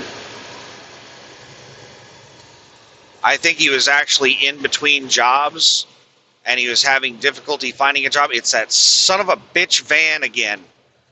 I hope, please do not get on the 840. Use the right 2 lanes to take exit 176. Oh, sweet. The van kept going straight. Oh my goodness. We're now done with the van. The van life. We don't have to worry about them anymore. So yeah, there was that guy, the warehouse manager. There was another guy that had been working in the oil fields, and he basically, like, I forget what exactly he did with the trucks, but like people would, he moved semi trucks around a lot. He was the best backer in the class. Like, I had years, I forget exactly how many years, probably 3 or 4 years of driving experience. But yes, it had been a while since I had driven. But I was the only one in the class that had previous driving experience, and this guy was better at backing than me. And I considered myself to be pretty good at backing back in the day when I was driving. Now, driving these trucks is a perishable skill. It's something that if you don't use it, you lose it. So I am nowhere near as good at backing today as I was 20 years ago. 20 years ago, I was extremely good at backing. I am nowhere even remotely close to good at backing today. Not anywhere near the same level I was 20 years ago. But I still expected I'd be like the best in the class. I was the second best. That guy was the best at backing. And he was self-taught. Because whatever oil rig, he worked in the oil fields, and I forget what he did to the trucks. He did maintenance on the trucks, or he washed them, or something. He did something with the trucks in the oil field. So he would move the trucks from one location to another, like on the property. He wouldn't like drive them from one, city to another or anything. He just moved them around on the property. Like he would move them over, wash them, and then move them back over and park them. Something like that. I can't remember what exactly he did on the trucks. But he was really good at backing. Amazing at backing. And he was getting a CDL so that he could get a driving job in the oil field. Instead of doing whatever it was he was doing, he wanted to get a job as a driver. And then another guy in my class was like some hip hop, R&B, rap producer, marketer, or something like that. He was an arrogant, snobby jackass. And he was constantly talking about and bragging about all of the famous people he knows and that he's interacted with and that he's worked with. He was always like showing pictures on his phone of him hanging out with famous people, famous rappers and stuff. I can't remember all of them. Like, it might have been like Jay-Z. It was really big name people. It wasn't like locally famous people. It was like nationally, internationally famous people. And who knows if he actually hung out with them or anything. He could have just, like, lots of people get pictures with famous people. That doesn't mean you're friends with them. But he was claiming to be, like, friends with them and stuff like that. And he did marketing for events and produced albums or something. I don't know. I'm not sure exactly what he did, but he did like promotion type stuff.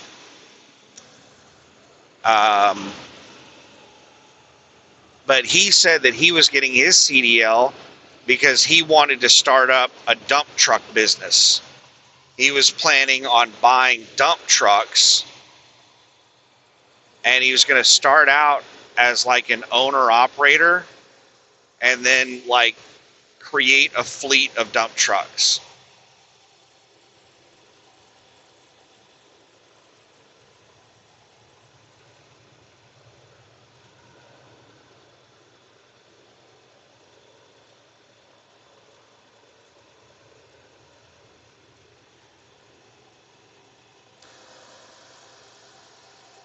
So I think we had a fairly abnormal class in that we had a ton of people in the class that had well thought out plans. They weren't just in there, I'm just getting my CDL to be a truck driver because I heard you can make a lot of money doing it. I saw an ad. People had like specific goals. But anyway, that's enough talking about my CDL class. So we were all talking about our plans and our goals and all throughout CDL school. And my CDL instructor got like really interested in my plans because I had, like everybody else, I had, oh my God, that hurt. These bridge connectors are so rough. It'll knock the wind out of you. Like if you're not ready for it and the truck just bounces and then the seat slams into your back really hard, it'll knock the wind out of your lungs.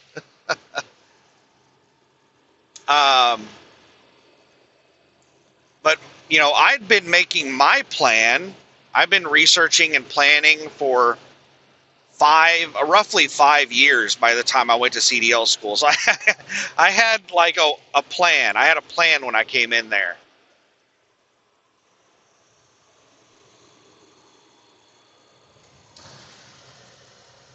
I need to check and make sure the trailer lights are still on after that big ass bump. Try to cut this turn little. Yep, they're still on.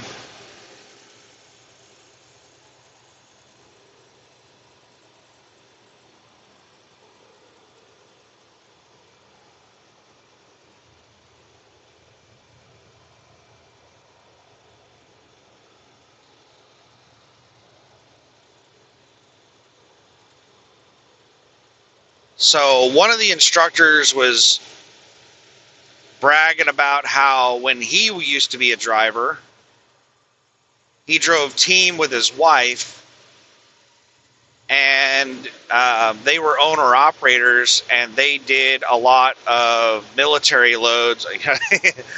I don't know if this was true. It sounded like stereotypical super trucker bullshit.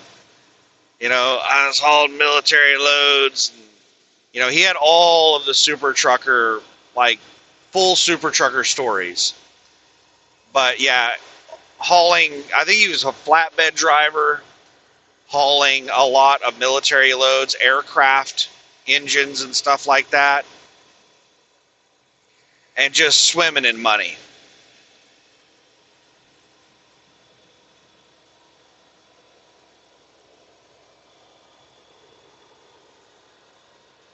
And I'm not sure what happened to where he ended up working for basically minimum wage as a CDL instructor, but he fell from super trucker glory down to CDL instructor.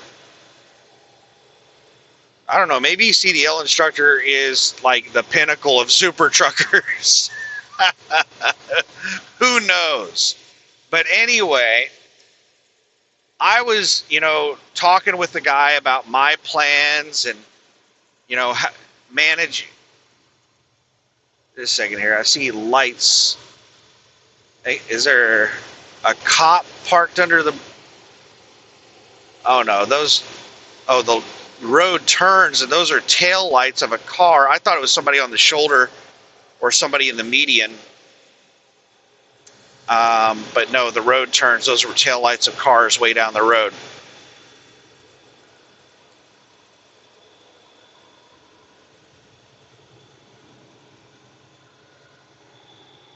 But, we talked a lot throughout CDL school, and I was, telling him my plan. Basically, everything that I did up to this point was my plan.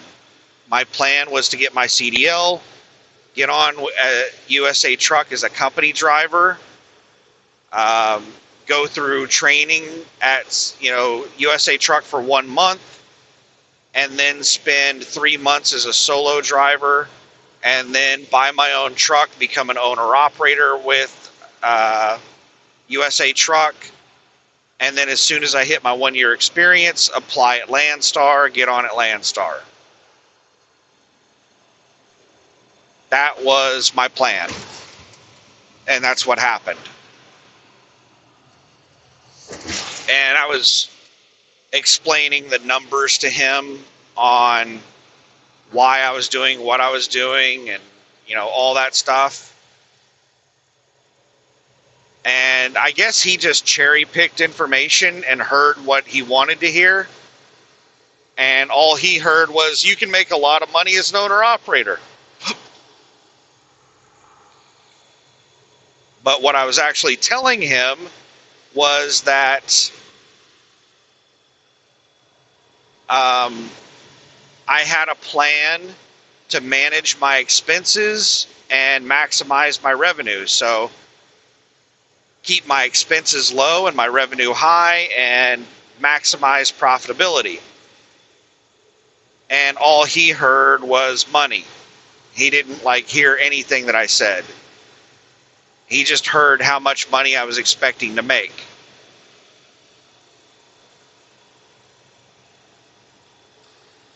And that inspired him to get back into trucking. So as soon as I got out of CDL school, he quit being a CDL instructor. And he got on with Prime. Actually, I don't think he worked directly for Prime. I think he worked for a contractor who contracted with Prime. Like, what's that really big contractor that contracts with Prime? Oh my goodness, what was it called?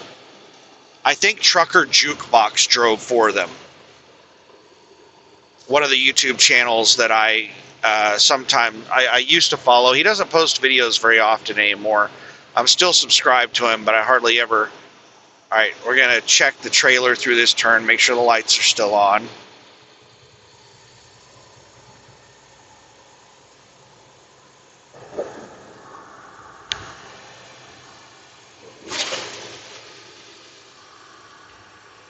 All right, they might be off. I'm trying to look. I don't even know if I can see the light on the right side. We need to go through a left-hand turn for me to verify whether lights are on or off. I can see the lights. They're on. I can see them.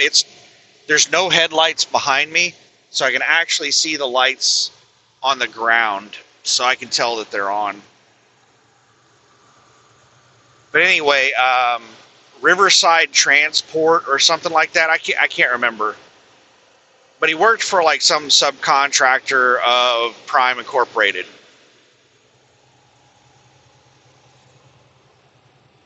And he immediately, as soon as he got on with them, got into a lease and became an owner-operator.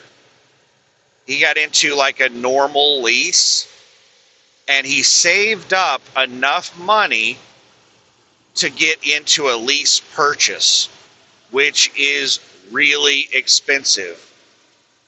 I don't know what it is right now, but whenever I researched it 6 years ago, in order to start a lease purchase at Prime Incorporated, you had to put down a deposit of $15,000 approximately. I think it depended on the truck. So if you were getting an old used truck, then you might only have to put $5,000 down. But if you were getting a brand new, fully optioned out truck, you might have to put $20,000 down.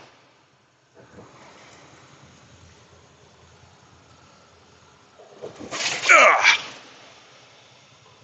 So he became just a lease operator, not on a lease purchase, just leasing a truck, just renting it, not a rent to own. And he saved up the deposit money over a short amount of time, over the course of just 2 to 3 months. He saved up whatever the deposit was to do a lease purchase. So he was apparently doing really well to save up that kind of money.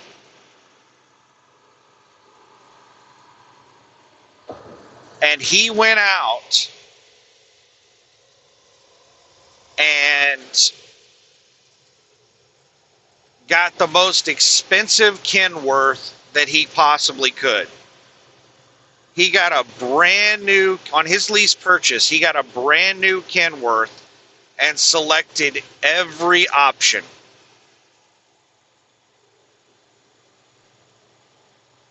And he lasted about 1 to 2 months under that lease purchase, and then he walked away, quit trucking, and went back to teaching CDL school.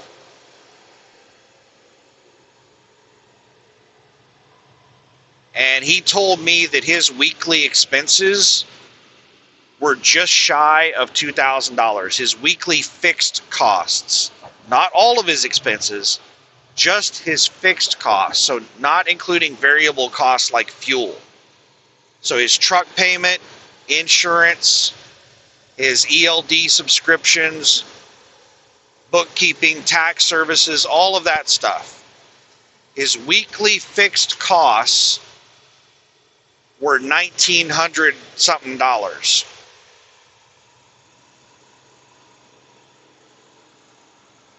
And after just a couple of months, he gave up because he said that he was struggling just to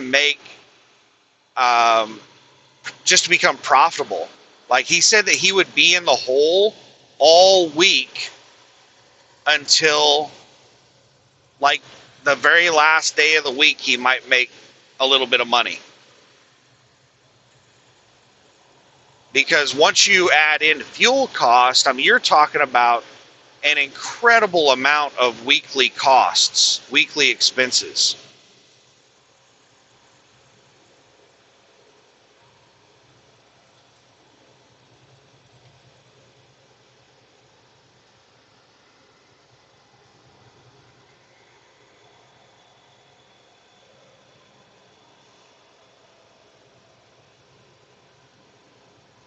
Now, I explain all of that. I take, I don't know how long that was. Was that 30 minutes? It's probably closer to 10 or 15. Might have been 30 minutes. I don't know. I wasn't keeping track of time. But I tell that long-ass story because whenever I start talking about weekly fixed costs, there are people who just don't understand fixed costs. Like, they may be in a situation where their weekly fixed costs are like a total of $700 a week. They have like a $400 a week truck payment, $200 a week insurance, and then $100 a week for ELD subscriptions and stuff like that. So their total weekly fixed cost is like $700. And when I, throw out a number like, weekly fixed costs of $1,500, those people are like, oh, that's outrageous. There's nobody that has that. Because there are people that live in their own little bubbles and they don't know what's out there. They don't know what's normal. They don't know what's high. They don't know what's low. Oh, damn. Tennessee needs to learn how to connect bridges to roads without, like,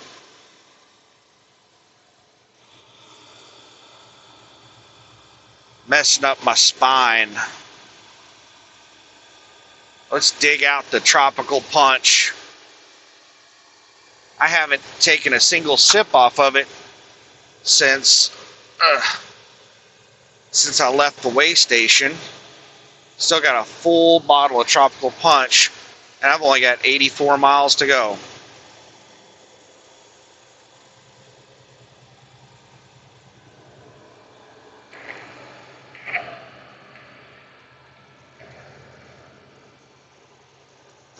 I don't know what the average,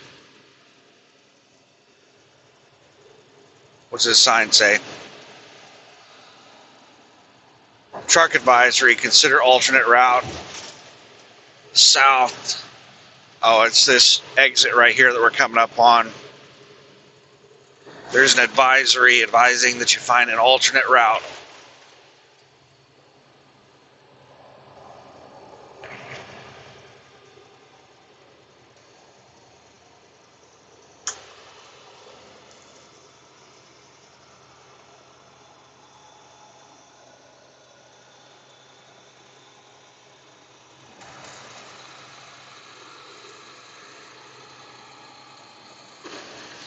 Well, that bridge wasn't that bad, so I know Tennessee is capable of connecting this shit. Let's try and do that on every bridge. That one wasn't that bad either. Wasn't perfectly smooth, but it also didn't knock the air out of my lungs.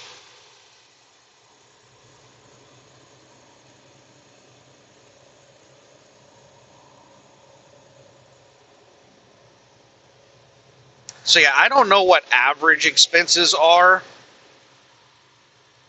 because costs have gone up dramatically. Insurance has gone up. The cost of pretty much everything's gone up. So I don't know what. Oh, we're about to start climbing up a hill. I don't want to get out here passing this truck and then, all right, we're just going to have to go for it because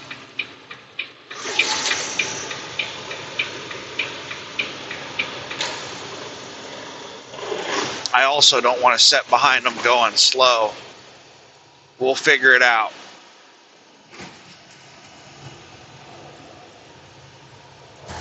Oh my goodness.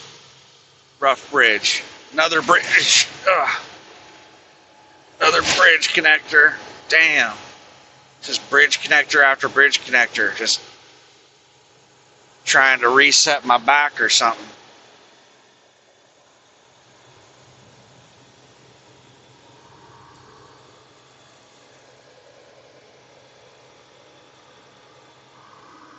And this container driver is all of a sudden going fast.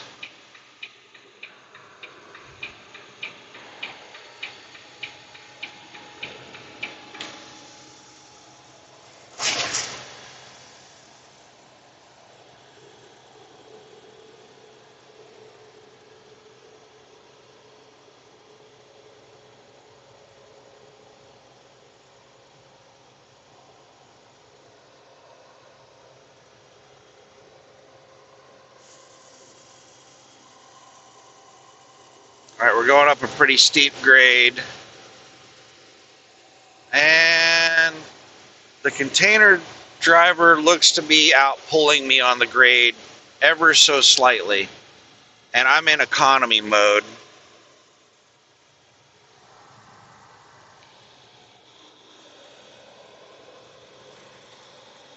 So I could probably pull about the same as them up a hill.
So yeah, I used to say that like $1,000 a week would be fairly normal. Weekly fixed costs.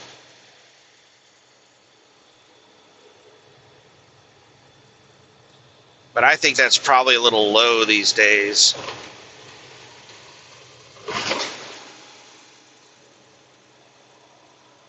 Oh my goodness. Oh my goodness.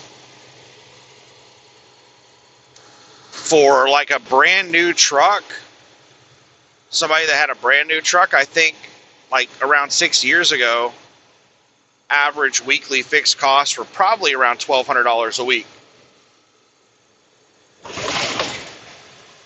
But a lot of owner-operators do not have brand-new trucks. That's the reason I say the average is probably around $1,000 a week.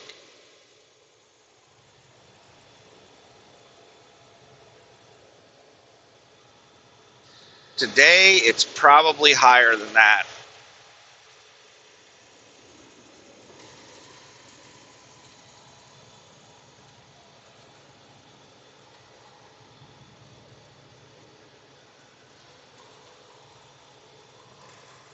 What is with all the slow four-wheelers? It's probably because it's a holiday weekend. Oh my God, man. These bridge connectors are so rough.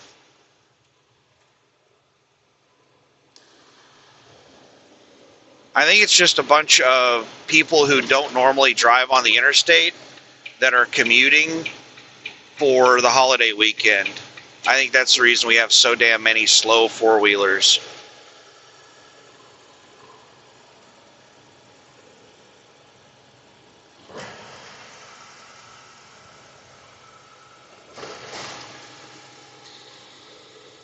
Texas plates.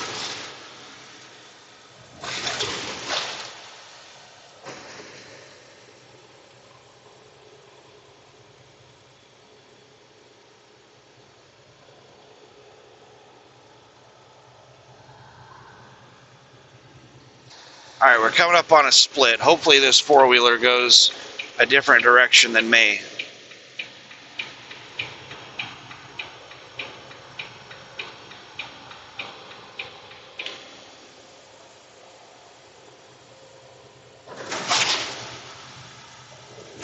Damn it, man. These damn bridge connectors just...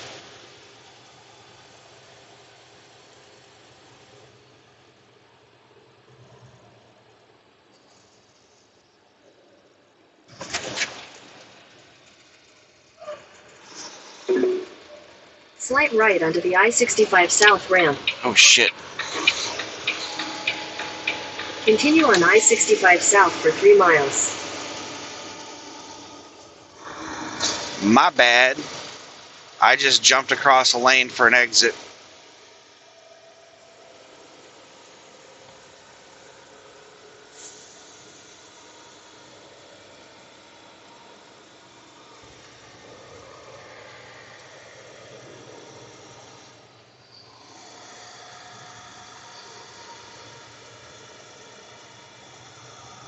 Did I get on the wrong fucking interstate?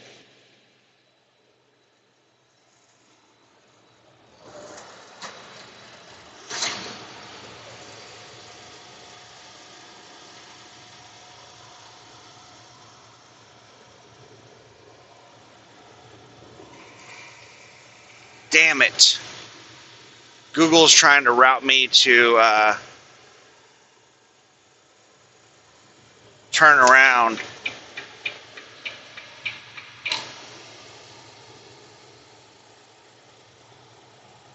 In 2 miles, take exit 55 for June Lake Boulevard.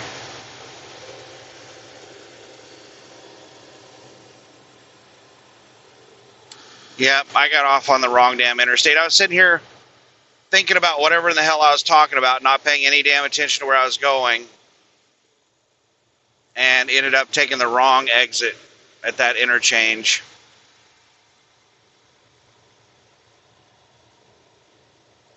I think I was supposed to wait and take the next exit. I took like one exit early.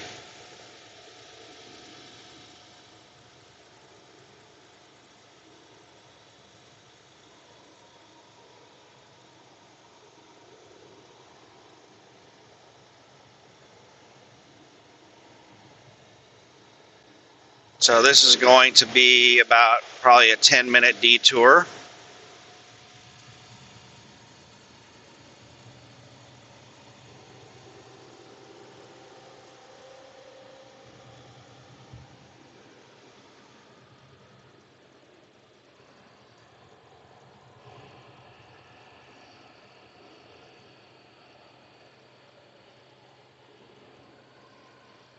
In half a mile, take exit 55 for June Lake Boulevard.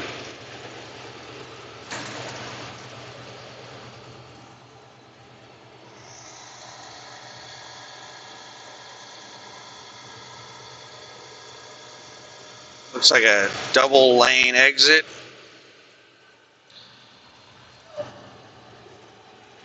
Take exit 55, then you'll use the left lane to take the ramp to June Lake Boulevard. But there's a brand new lane at the last second.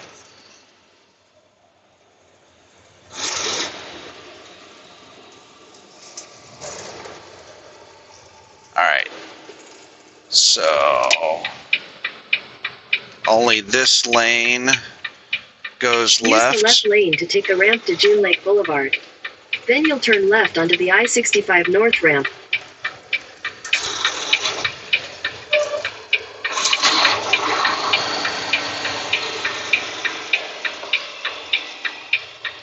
Alright, I can definitely see the trailer lights now, and they're all working. Turn left onto the I-65 North ramp.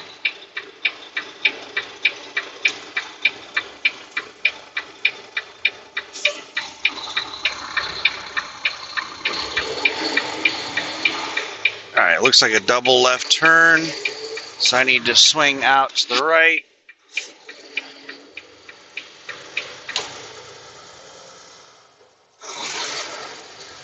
To be in the outside turn lane. Oh, whoa, whoa, whoa. Sons of bitches. Okay, never mind, okay.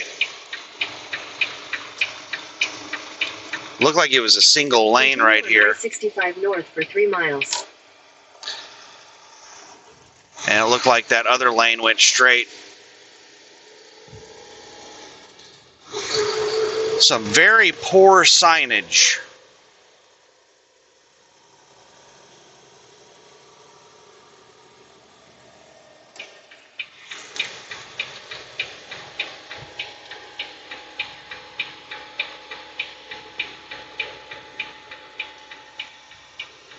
But luckily, there's nobody around me, so I can switch lanes in the last second.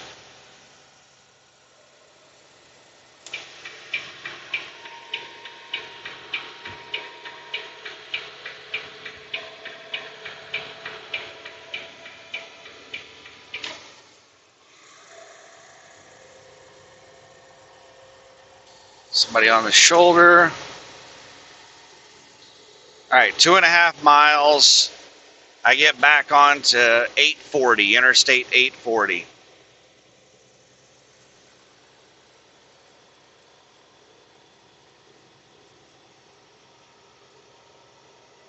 What the hell is with these four-wheelers? I'm doing 55, and that four-wheeler passed me, slowed down, speed matched me at 55, and sat there for a second, then sped up, moved over in front of me. Take the I-840 East exit toward Knoxville.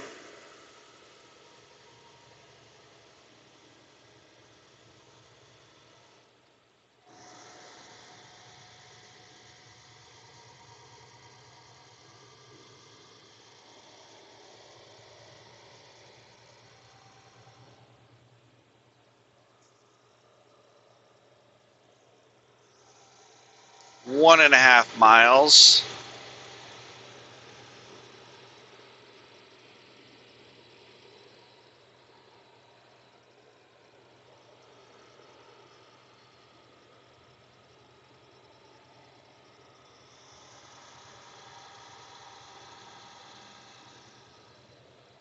I don't know why Google was sitting there telling me to exit when I passed that exit. I should have been paying more attention. I shouldn't rely on the damn GPS. GPS was just sitting there telling me to exit.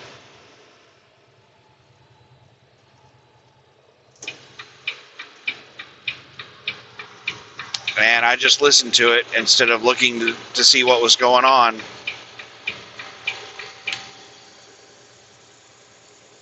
In half a mile, take the I-840 East exit toward Knoxville.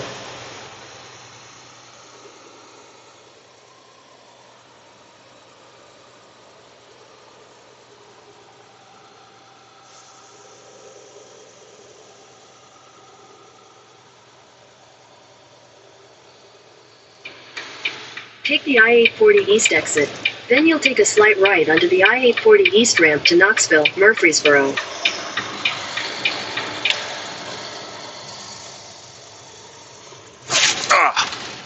I think Google was telling me to Slight right onto the I-840 East ramp. exit Continue left. on I-840 east for 22 miles. So I think Google was like telling me to like not exit. Google does that sometimes. You'll pass an exit and Google will like be like, don't take this exit, don't take this exit, don't take this exit. And you're like, well, what? You're just afraid I'm going to take a random exit? Google does stupid crap like that sometimes. And I think that's what was going on. It was telling me like, don't take this exit. I can't remember exactly what it was. But we're back on the road now. 10 minutes of my life wasted.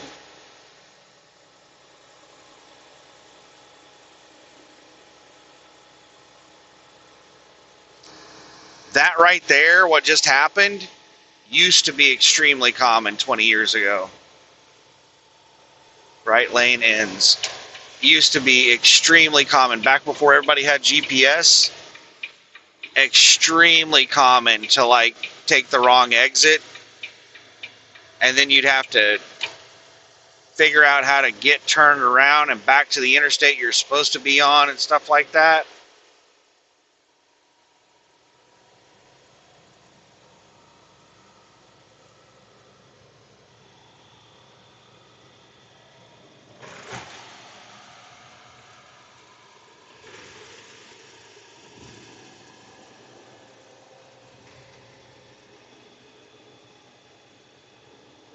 But now I'm in another group of traffic. Hopefully this group that I'm in right now is better than the last group I was in.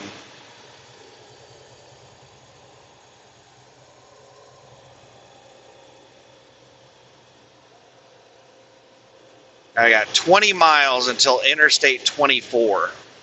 72 miles until I get to the plant. So that's an hour and 12 minutes approximately.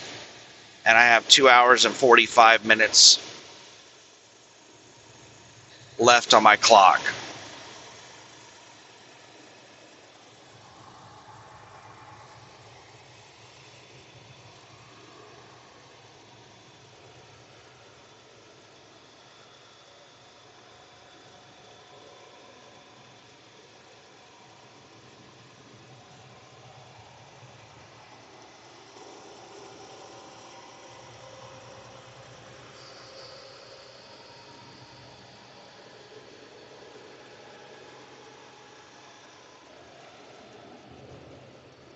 All right, why did the four-wheelers slow way down?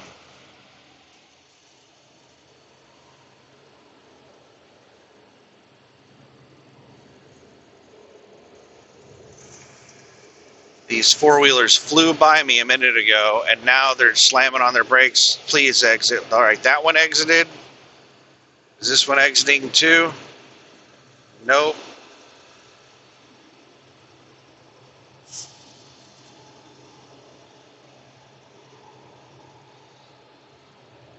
Yeah, we're dealing with more slow four-wheelers. I don't know what the hell the deal is with these four-wheelers. The only thing I can think of is that these are people that don't normally drive on the interstate. They're just driving because it's a holiday weekend.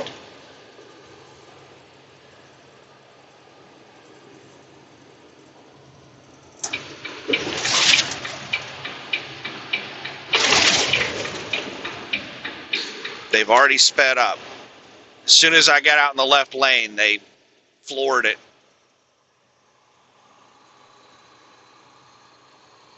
God, I fucking hate people, man. Like, I don't care about passing them. I just don't want them going slow in front of me. Like, stop speeding up and getting in front of me and then going slow in front of me. Forcing me out in the left lane to try to pass you, and then you speed up. I hate people, man. I really do.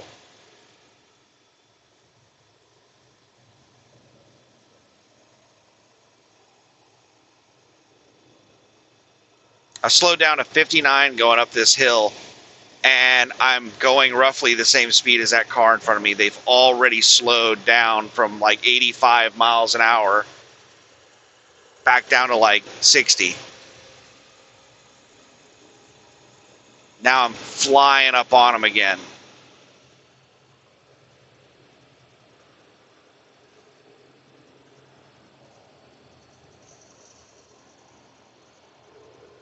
I just cannot stand people like this that they aggressively defend being passed by a truck. But they want to go really slow. There, oh, they exited. Yay! Yay!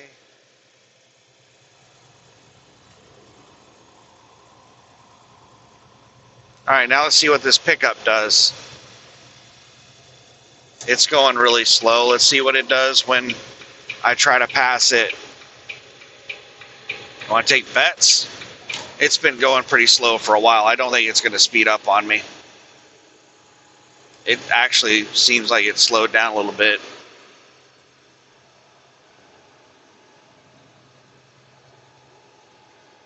What I've noticed on cars that speed up on you, women. This pickup has its brights on. I think it's an inebriated driver. Women, from my experience, are much more likely to speed up on you whenever you try to pass them than men. I mean, both men and women do it, but it seems like women have a higher chance of doing it.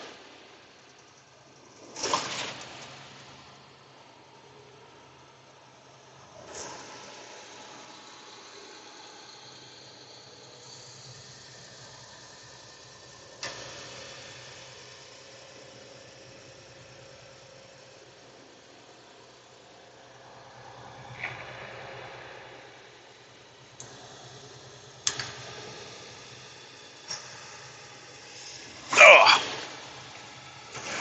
Ugh.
All right, this one's already starting to speed up.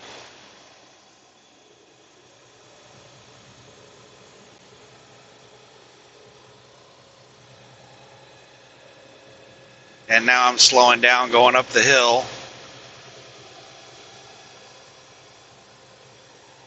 Drop down from 70 to 67. Oh, the person behind me turned their brights off. That's so nice. 65.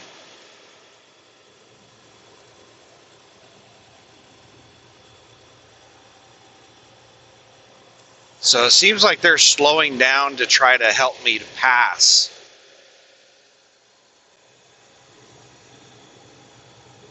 They started speeding up whenever I was initially catching up with them, but then they saw I was struggling to pass, and it seemed like they slowed down to let me pass.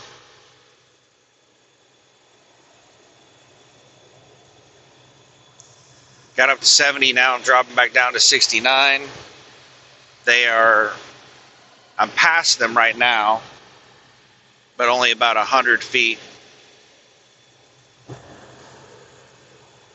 68. Oh. About 200 to 300 feet in front of them right now.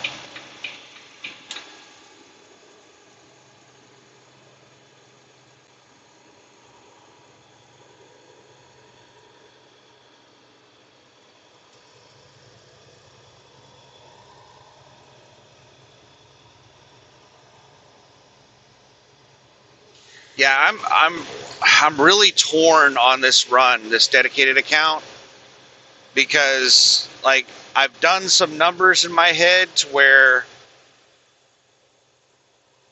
it sounds good, and I've also done numbers in my head to where it sounds like this is not worth it. But what I will say is the numbers that sound good are the more accurate. Those are the numbers where I took the time to do fairly accurate calculations in my head, and the numbers that didn't seem very good were me just kind of like guesstimating, how much I'm actually making after fuel costs, and I wasn't really breaking down the full math on everything. So me just guesstimating had me really concerned, but breaking down the numbers sounds a lot better. So we're probably looking at somewhere around $700 a day. It was $780, but that's on like a 10-day week with only a single 34-hour restart. It's probably going to average out to be closer to like $700 a day after fuel cost.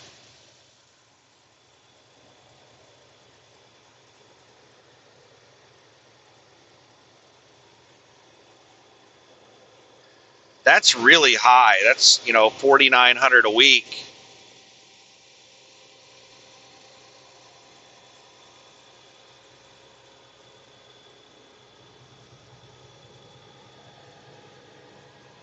That's running pretty damn hard.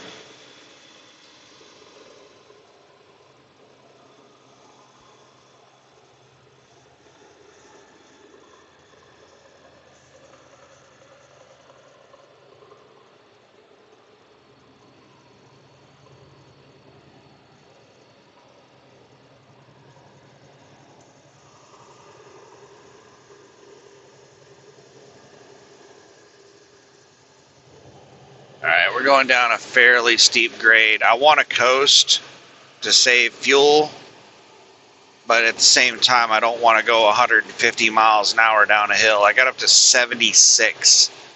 We're at 74 right now using engine brakes.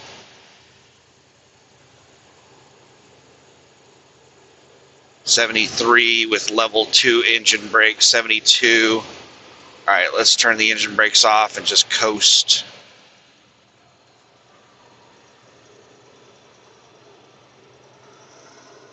Oh, the person behind me has their brights on again.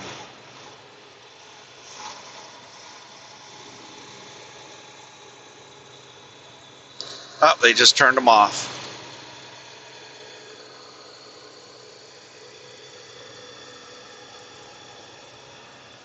I wonder why in the hell they keep turning them on.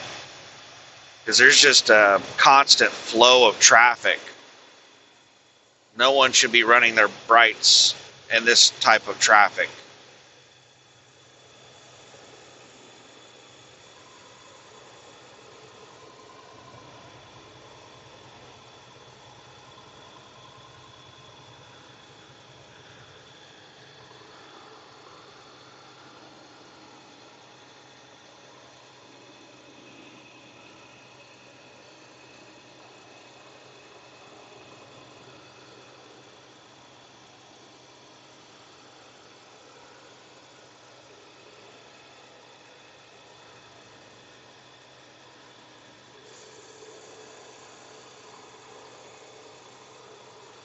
just turned their damn brights back on. It's a truck behind me. Why in the hell you keep turning your fucking brights on? It's probably somebody fresh out of CDL school, and in the manual it says you should turn your brights on as often as you possibly can and turn them off whenever a car gets within 500 feet of you or 300 feet or whatever the hell it is. That is, they should stop telling people that stupid crap. That might have been fine 100 years ago when we were using candles, but now that everybody has stadium lights on the front of their vehicles, no, 300 feet, 500 feet, that's not sufficient for brights. If you can see anybody's headlights or taillights, you should not have your brights on.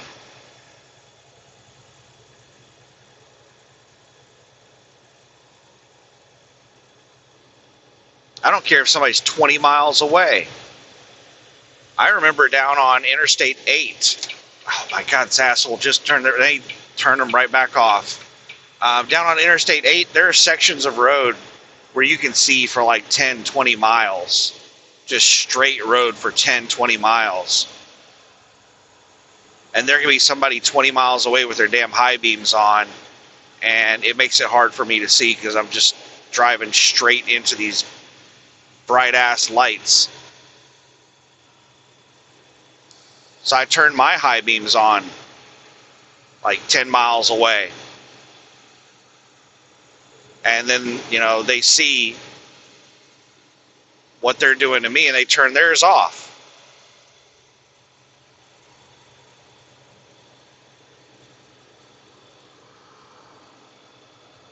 So we have an issue of people being trained improperly. They're being provided misinformation, incorrect, outdated information. And once you train somebody on something, it's really hard to break that training. It's like, but that's what the manual says. It's like, yeah, well, the manual is wrong.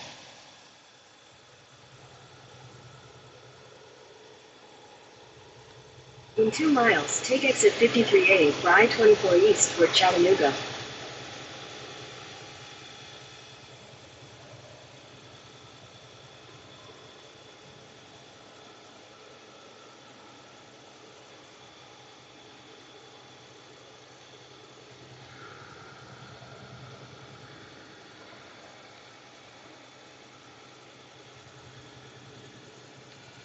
$54 miles to go, and I'm just about to get onto Interstate 24 East.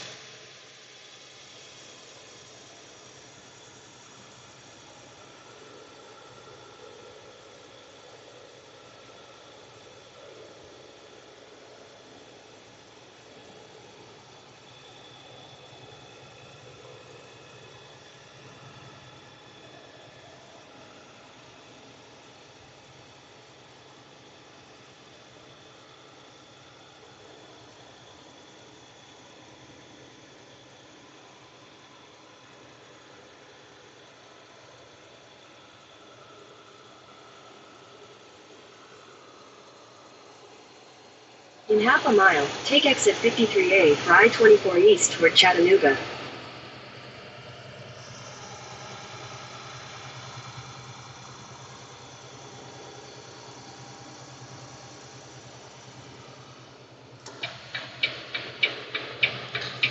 All right, 40 Exit 53A.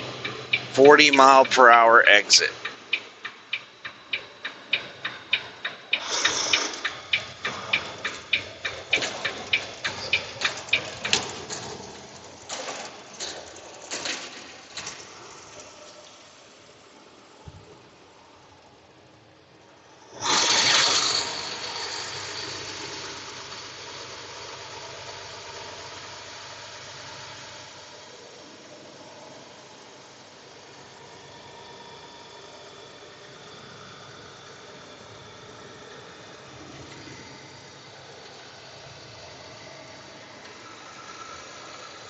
Starting to get tired.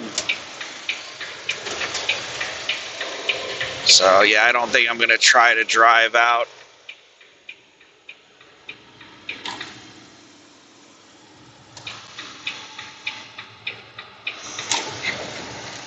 any extra time that I have.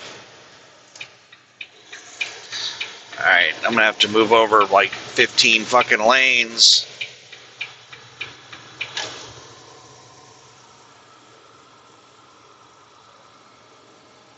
I think I need to move over one more lane.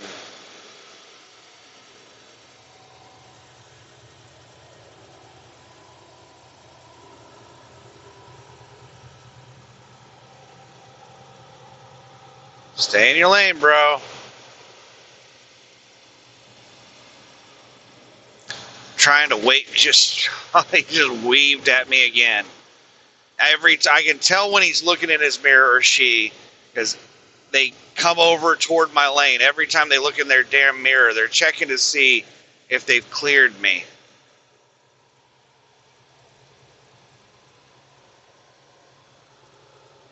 I'm trying to wait to get up to 70 until they get past me.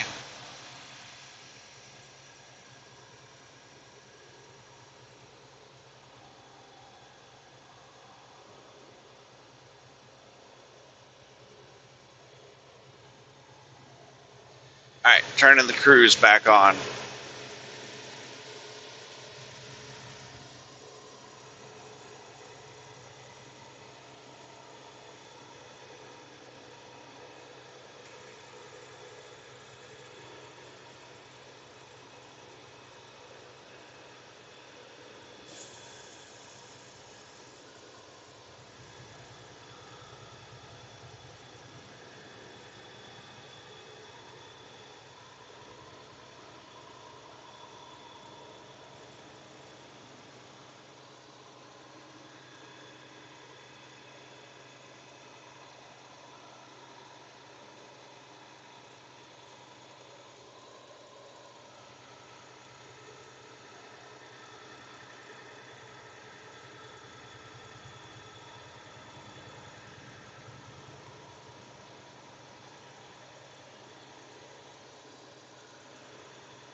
Yeah,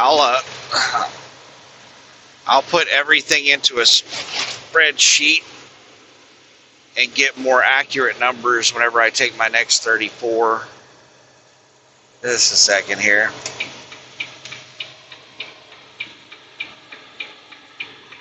I don't know what's going on. This truck was pulling away from me. Now I'm catching up with it.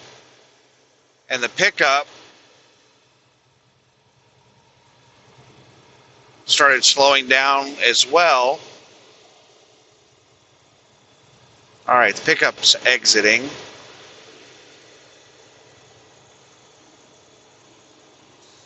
I don't know what's going on with the truck in front of me. It was pulling away from me. Now it's going slightly slower than me.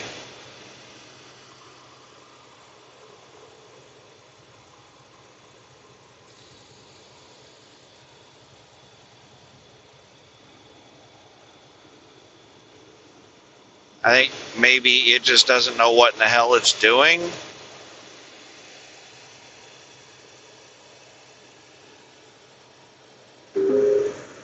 There are police reported ahead.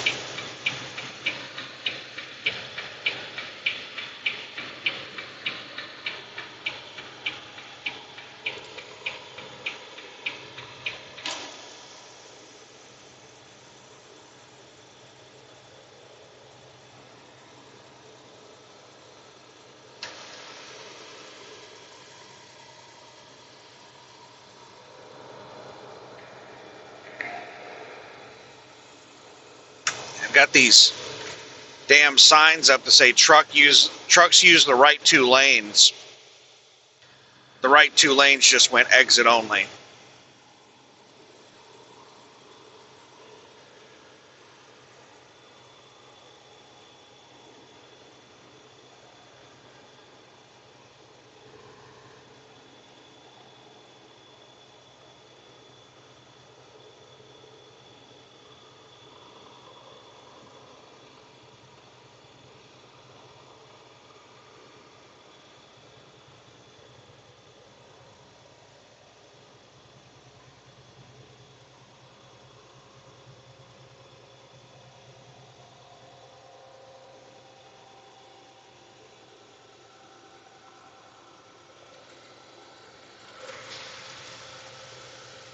And I'm going to have to slow down. This person's apparently heavier than me. We went over a tiny little hill, and they dropped a lot of speed.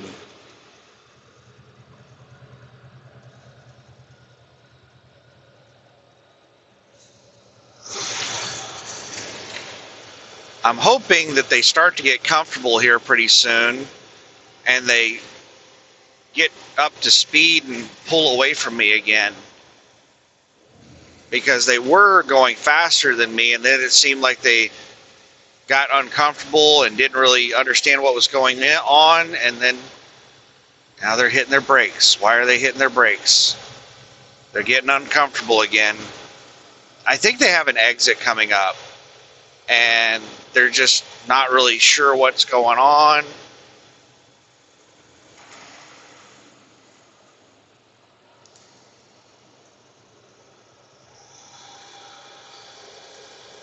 Road narrows. I'm getting tired of this truck in front of me speeding up and slowing down, and we're catching up with slower traffic. I'm about to just pass this person. We're going for it.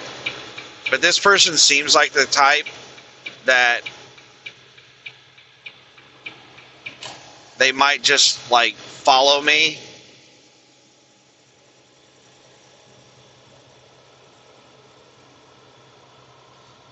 Stay in your lane. Stop looking in your mirror. I know that you can't go straight when you're looking in your mirror.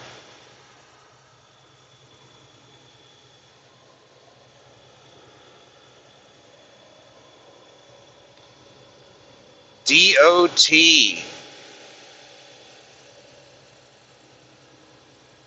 Used to see those a lot.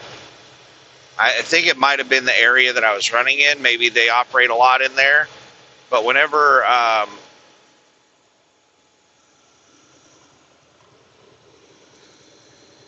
was in training at USA Truck, running that dedicated account between Dallas, Denver, and Muskogee, Oklahoma, we ran across a lot of DOTs.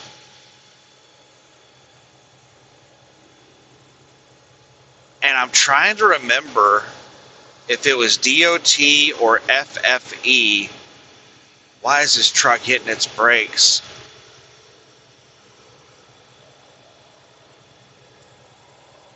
That my trainer got into a race with them.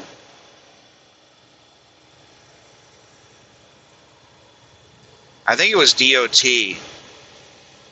I remember the guy that was driving the truck was this really young, like,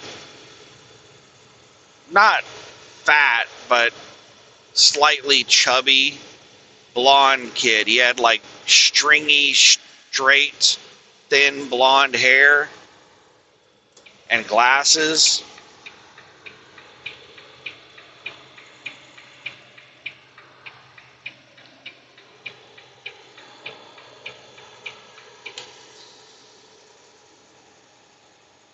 And we were driving on highways going through a lot of small towns.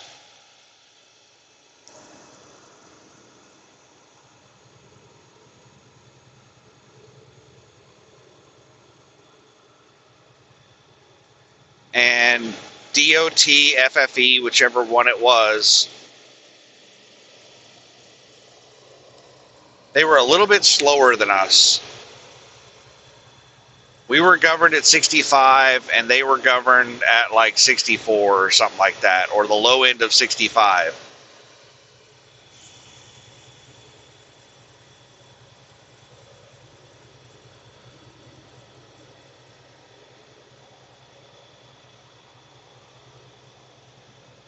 And my trainer was struggling to get around them. Finally managed to get around them. And then we come up to a town where the speed limits are dropping.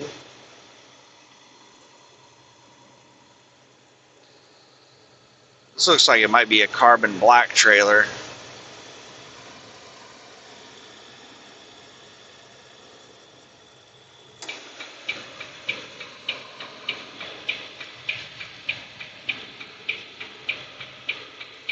Or it might be a bobtail truck.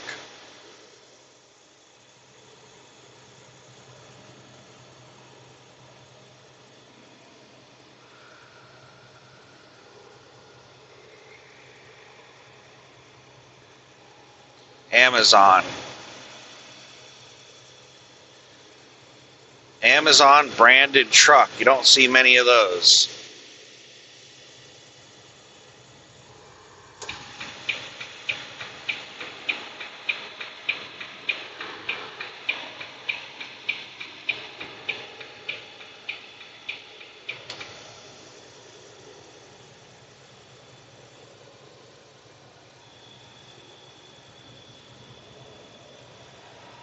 So we start coming up after my trainer finally manages to get around this kid, and he's trying really hard not to let us around. We finally get around him.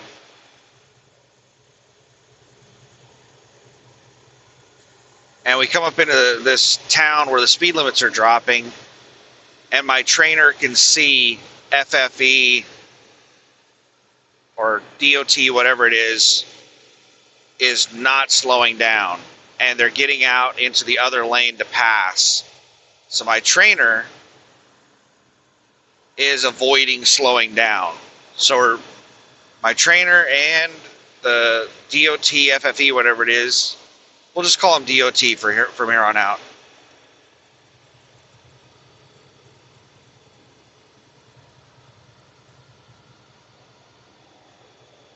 The two of them are just hauling ass through town, going like 10, 20 miles an hour over the speed limit.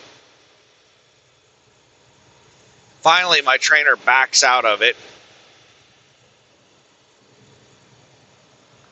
And something happens, like I think either my trainer slowed down or we got stuck in, traffic or something, and DOT managed to pass us.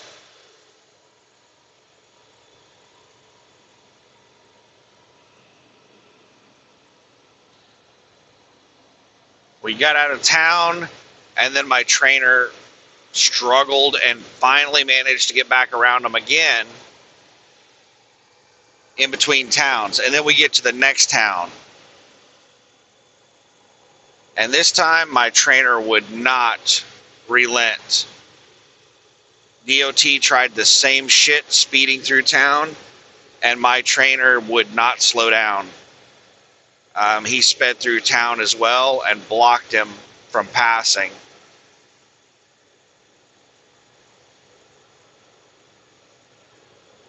And then after we made it through town, we never saw him again.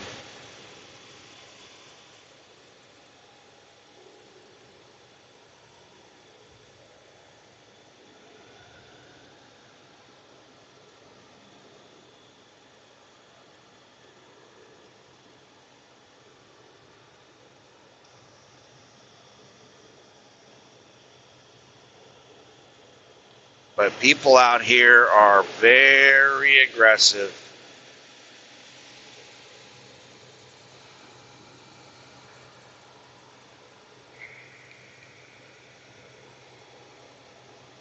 "35 miles to go, 19 miles until my exit. 19 miles, I'll get off the interstate, and then the last 15 miles is driving on state roads or highways."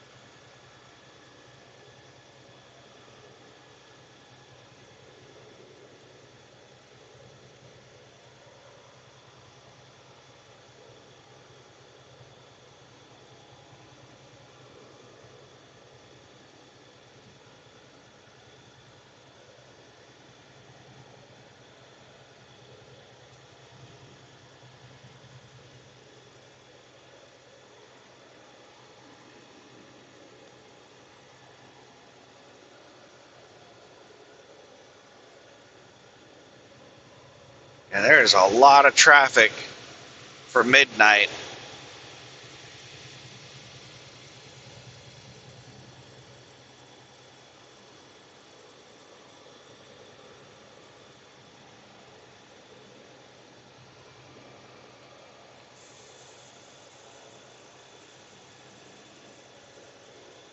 I remember on this section of road going southbound, Morrison to Addis, Louisiana.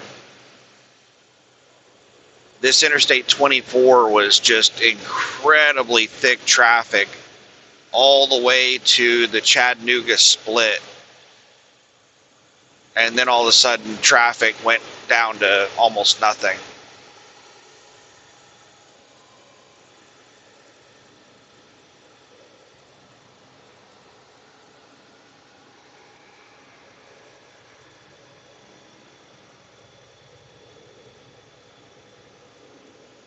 So this is one of those busy sections of road that should probably be a minimum of 3 lanes.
This cluster of 4-wheelers in front of me just keeps growing. Cars pass me and then they just add to this cluster in front of me that I'm catching up with.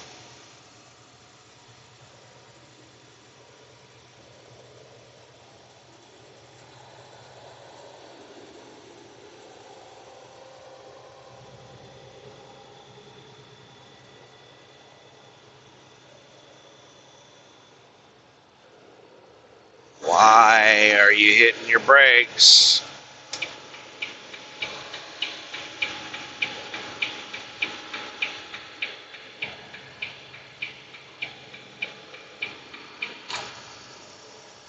All right, let's see how this car reacts while I'm passing.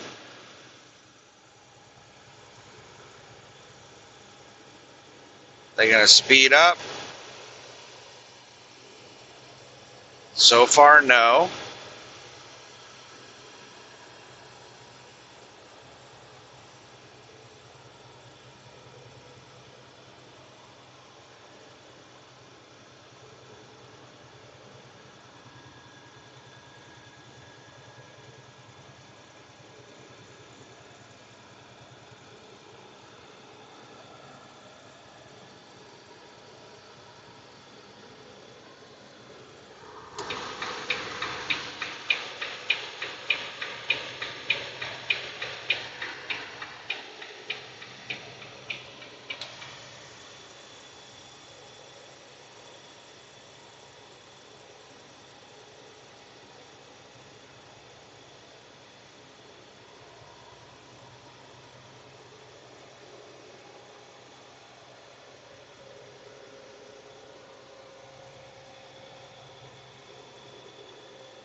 Is that the van that I just passed? I think it is.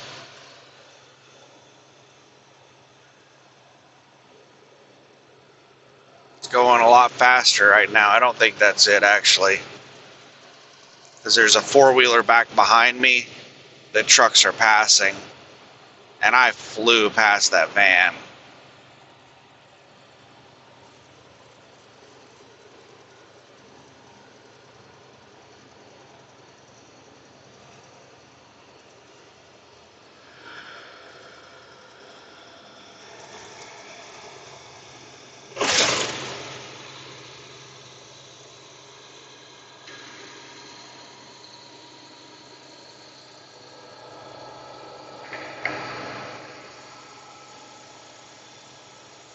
Yeah, I'm starting to get really tired. My sleep schedule's all messed up because of the delays.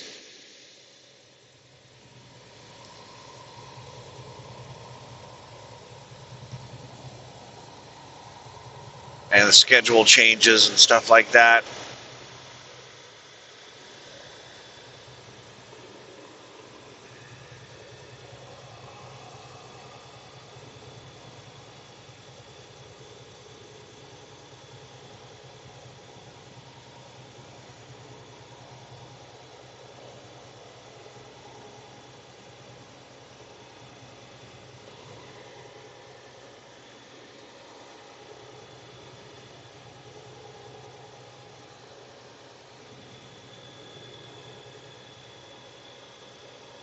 Should be a really fast in and out.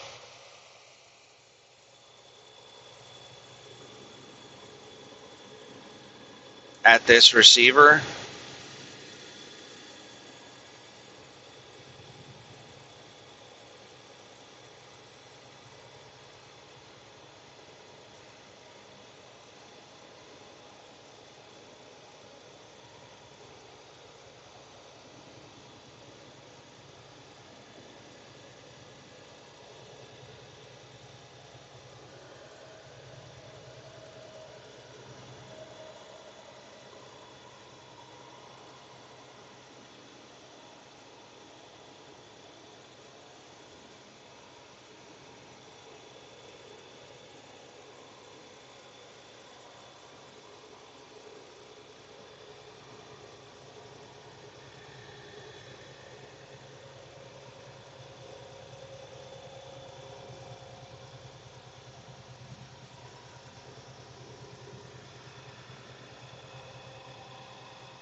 .4 miles. We're doing 58 miles an hour uphill right now.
Sorry I've gotten quiet. I'm pretty tired.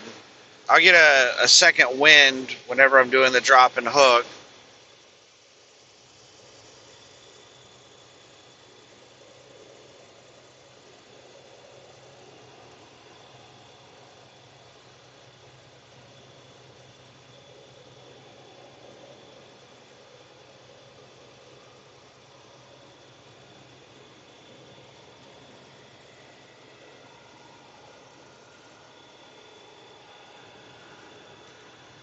So my ETA was 1 a.m. and I'm 19 miles away, and it is exactly midnight. So about 30 minutes ahead of schedule.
In 2 miles, take exit 111B for Tennessee 55 East toward McMinnville.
All right, we're getting close to the exit. Let's turn the cruise off.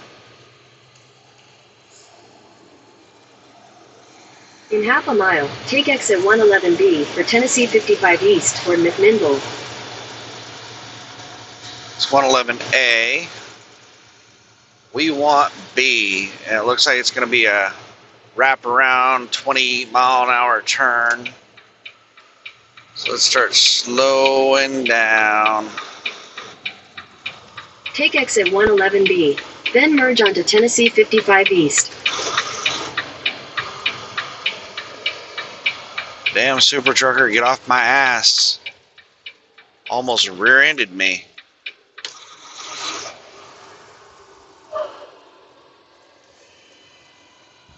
So if you follow super trucker advice of don't slow down until you get off the interstate, what do you think would happen on this turn right here? You'd be over in the ditch.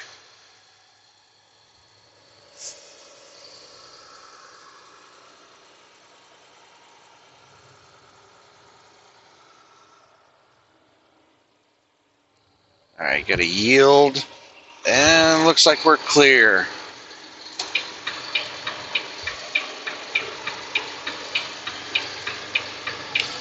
Weight Continue on limit Tennessee 55 East for 14 miles. 40 tons.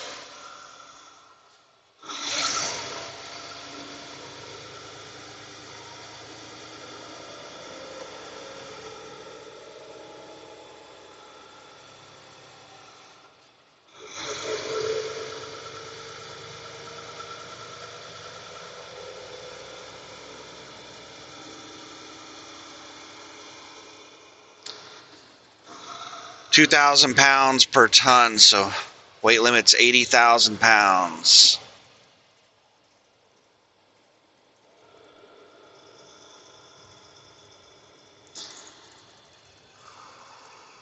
Does this Speedway have truck parking? You know, I think it might actually have.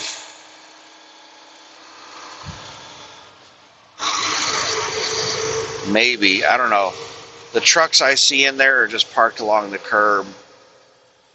It's got quite a bit of concrete behind the building, but I'm not sure if any of that is parking lot. Couldn't get a good look at it.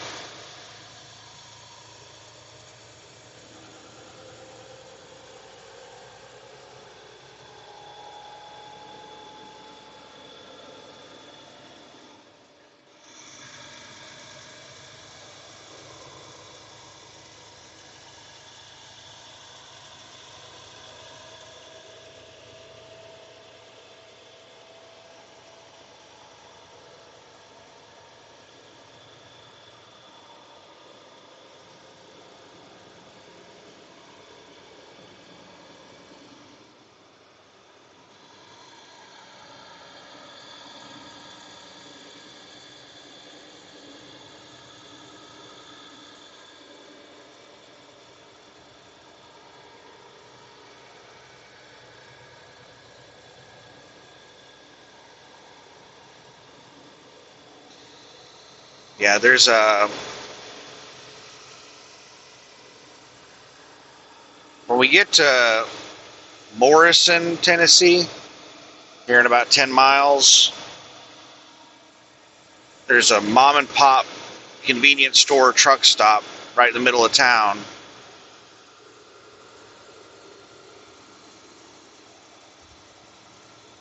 And that is where I plan on taking my 10-hour break after I deliver the load.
9 miles until I make my turn.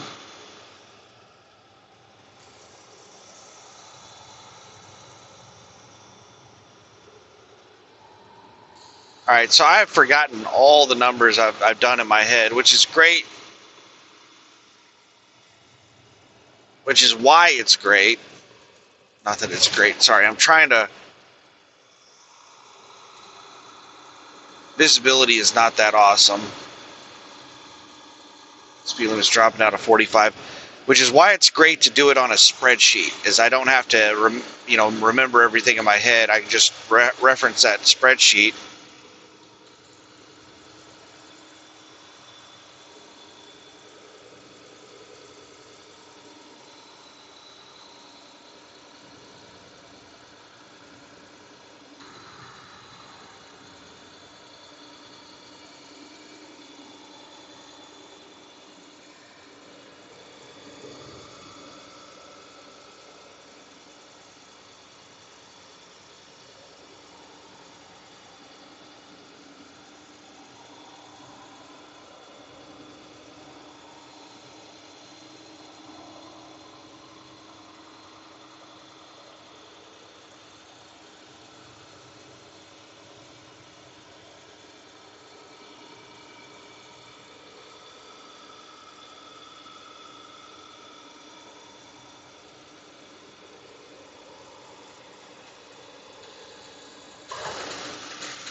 All right, so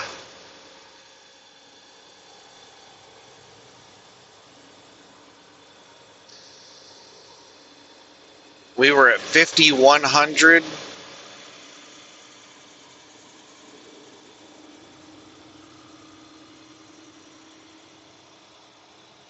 After the Texarkana delivery. Gross to the truck. And then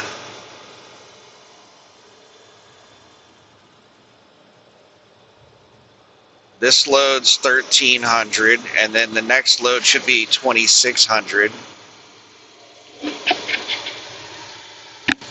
So that'd be 3,900.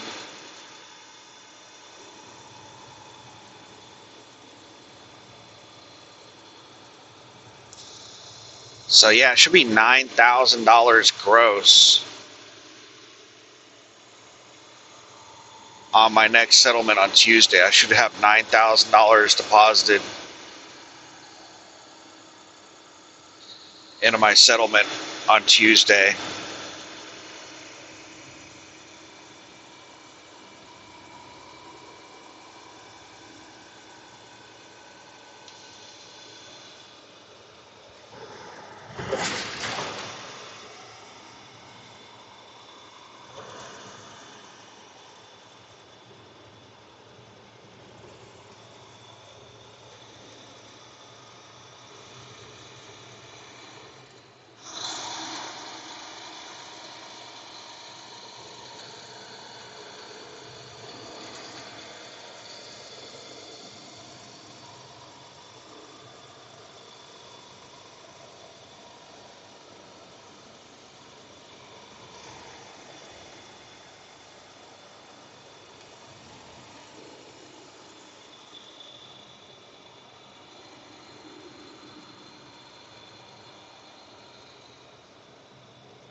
Oh, I'm going to sleep like a baby tonight.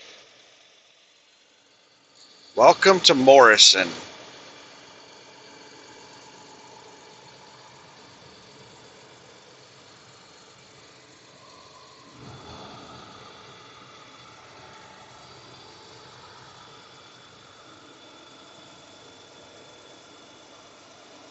I think they were a little premature on this 45-mile-per-hour speed limit.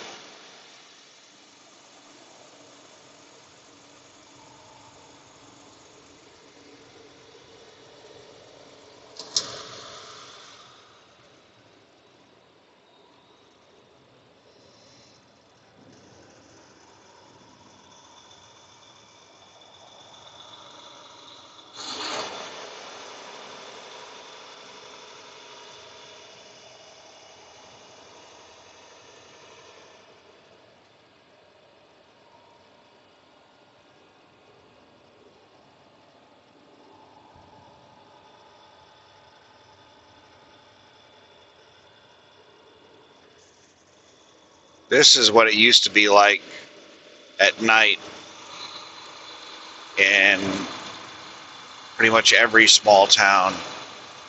Just nothing, no one, not a single car or anything.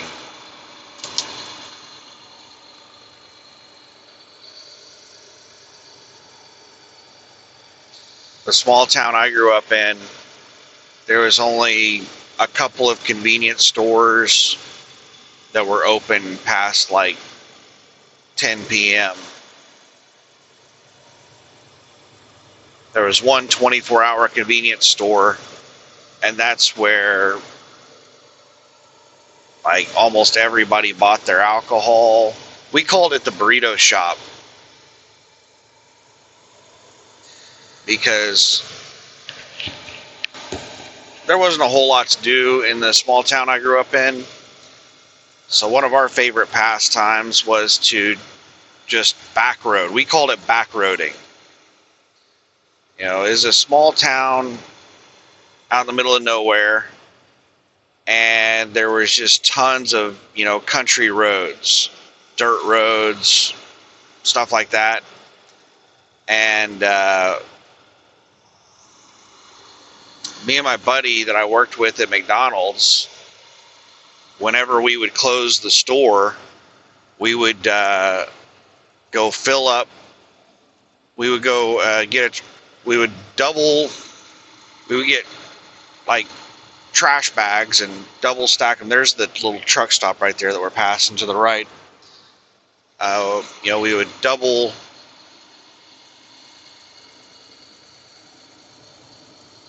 up some trash bags, fill them full of ice out of the ice machine,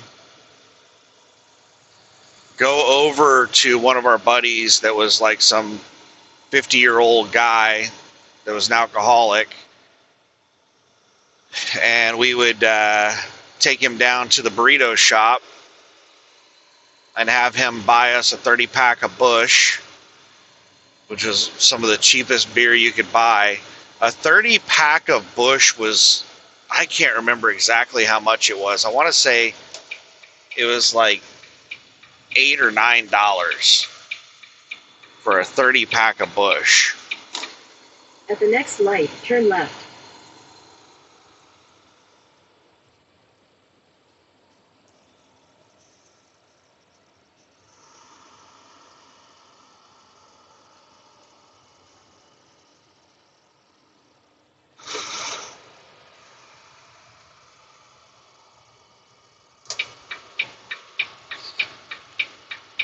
And we would put all that beer into that bag of ice.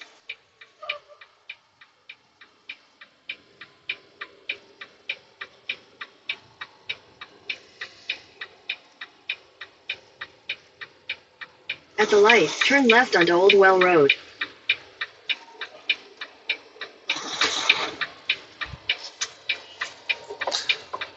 And then we would just go drive around out in the middle of nowhere on dirt roads. Most of the time we had no idea where we were going. In half a mile, turn right onto Bridgestone Drive. We drive around, listening to the radio, singing, talking. Sometimes there'd be 4 or 5 people in the car. Sometimes it was just Jason and I. Okay, this looks like a really rough railroad track. That wasn't that bad. Wasn't as bad as it looked.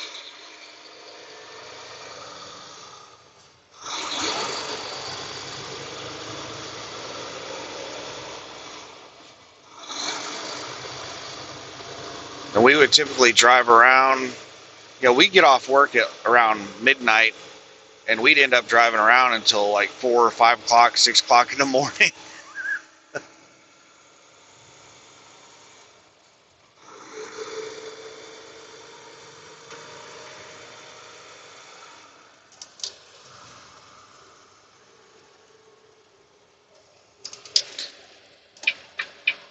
Turn right onto Bridgestone Drive.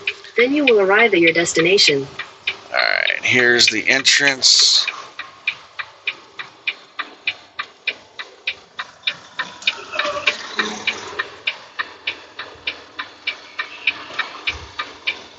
Trailer lights are still working.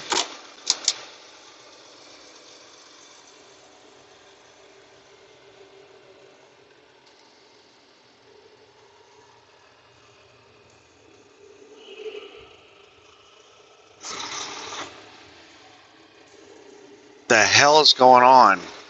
Why is the gate closed?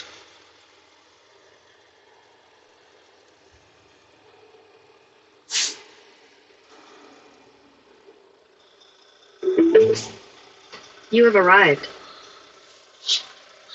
Alright, it says sound horn. Wait for gate to open. I did not sound my horn. The gate just opened.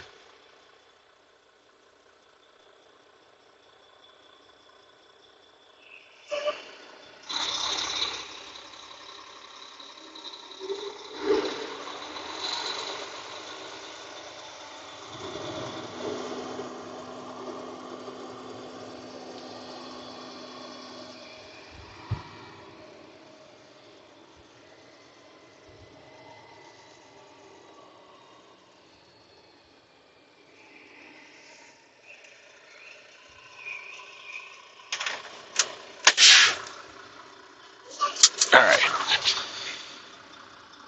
Be back in a second here.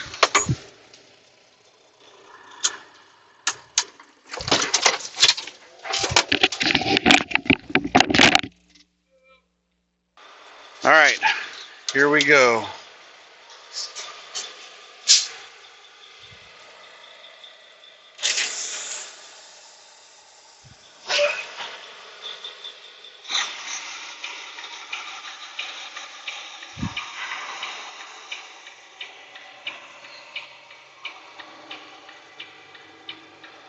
So the other TSD driver got here at 11:15. He's been here for an hour and 15 minutes. Speed limit 26 miles per hour. And he's still here. I don't know why in the hell he's still here.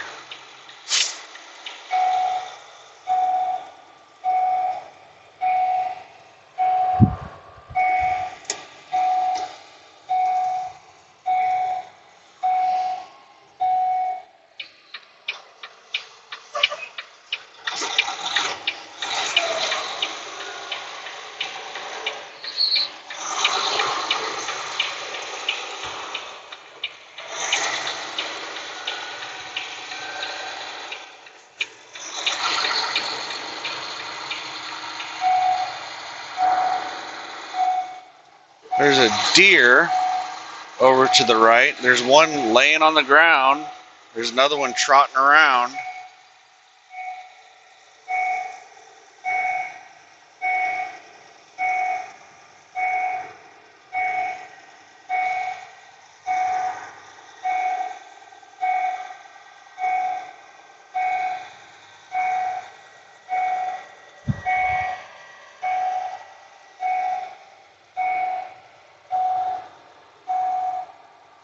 So we checked in at security. They have a whole bunch of crap they have to go through, they have to do. And then they have to inspect the trailer. I don't know what they're looking for. Whenever they're inspecting the trailer, they walk around with a mirror on rollers looking underneath the trailer and stuff. They look like they're looking for like people hiding under the trailer or something. I don't know if they're looking for people or what they're looking for. You have to be really careful on these turns. These roads are pretty tight. Not really designed for trucks. I don't know where in the hell the TSD driver is at.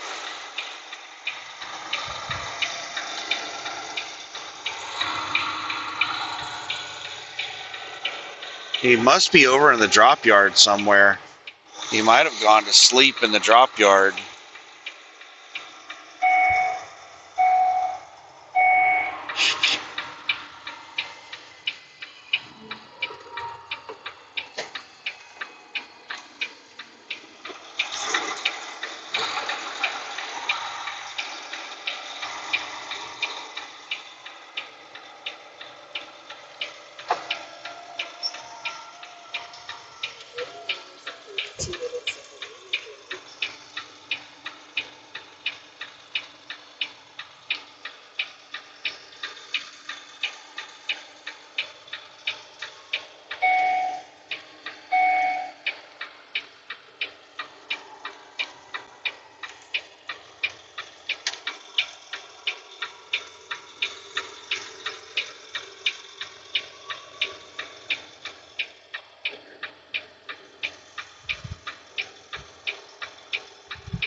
Alright, now let's get parked here.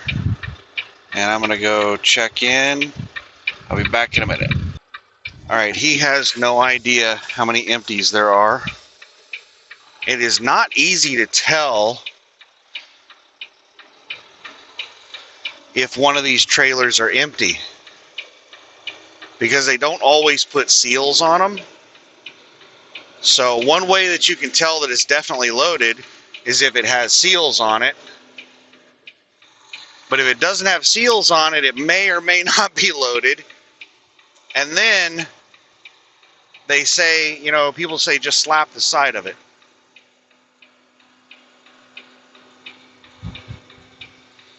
And slapping the side of it kind of lets you know whether or not it's loaded. If it's half full, it might sound like it's not loaded.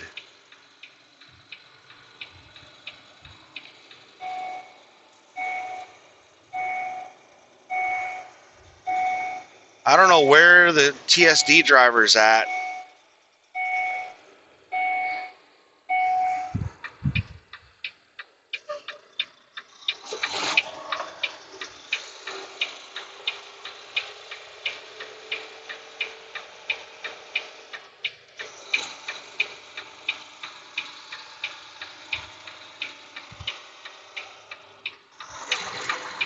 Alright, let's...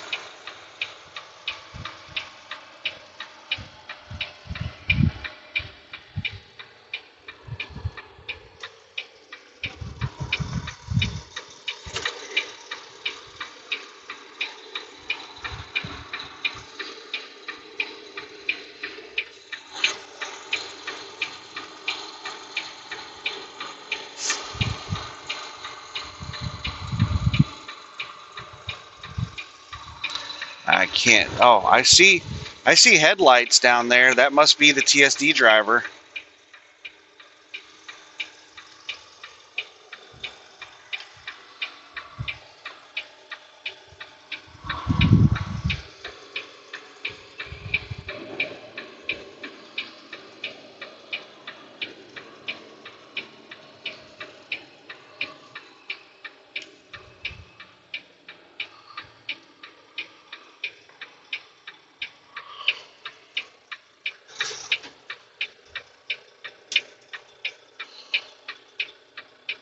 I'm going to pull over and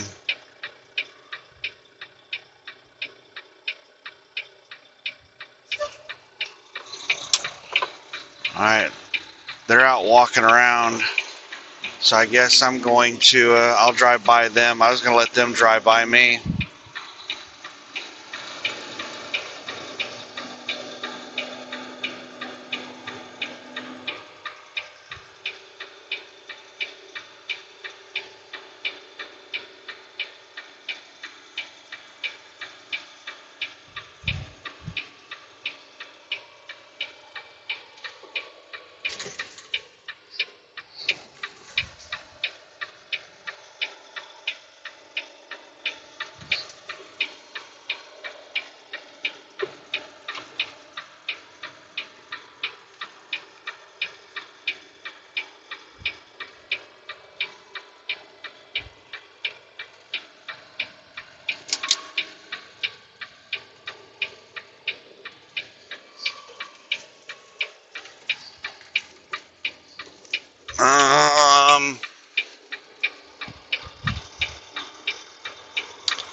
Alright, we'll figure it out what we're gonna do here. I'm gonna see if I can't put it in the center like I did last time. Pull through spot on the center. This is some muddy shit back here.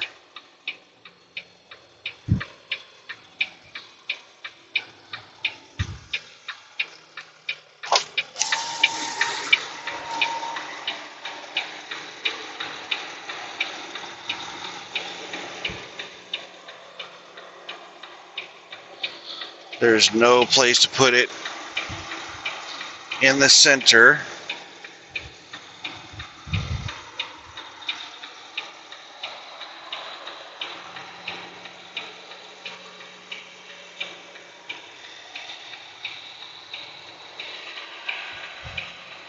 Actually, let me bust out my light here.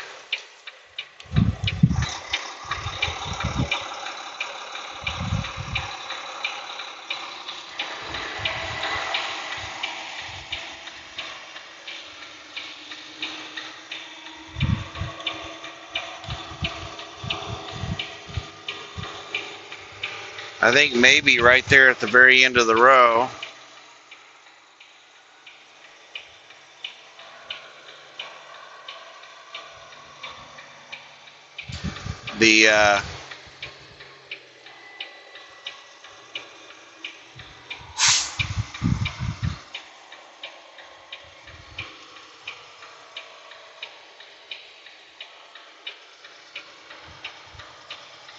I don't want to mess with that back row right there. That is some nasty shit.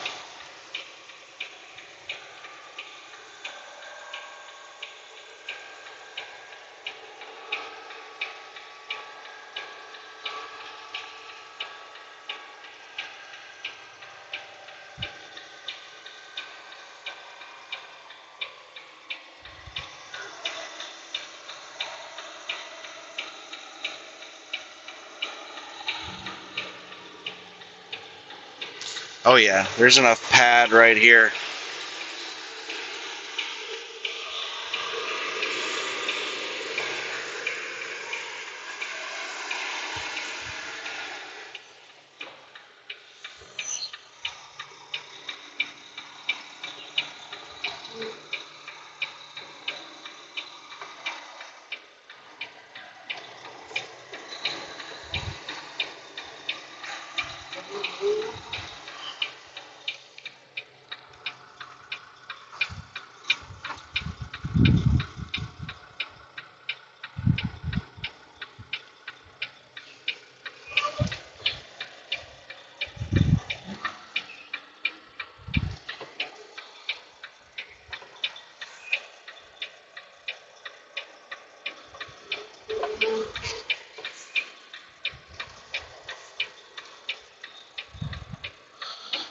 Alright, let me see if the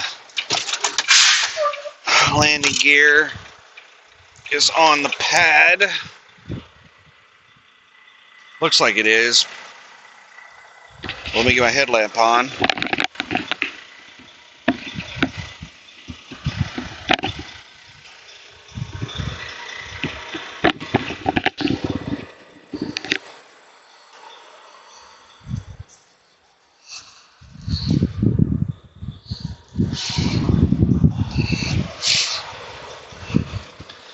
Yes, it is on the pad. All right, I'm going to pause the video while I drop the trailer. All right, we're recording again.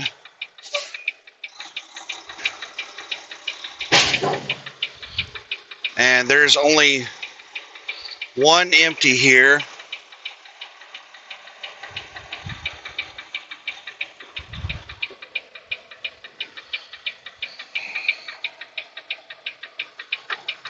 Where in the hell? Oh, I'm still wearing it. I was like, 12616.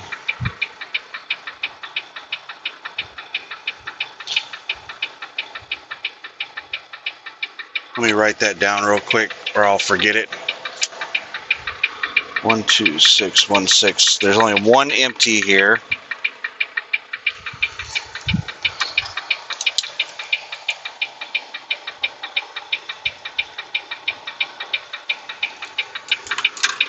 And I'm going to swing back over and ask the receiving people if I forgot to ask them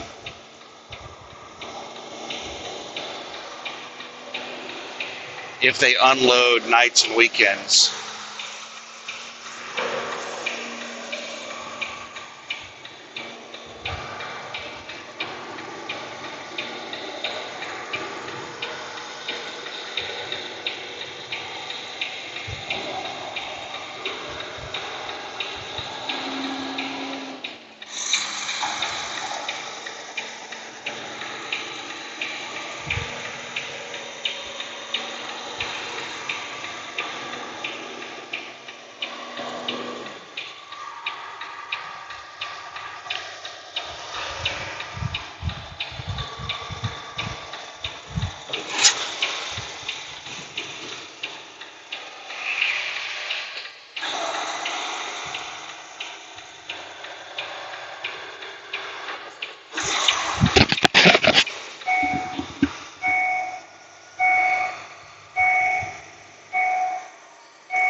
All right, so we're gonna drive back over. Normally, I would leave, I go back out the gate, but I want to go ask a question to the receiving department real quick about.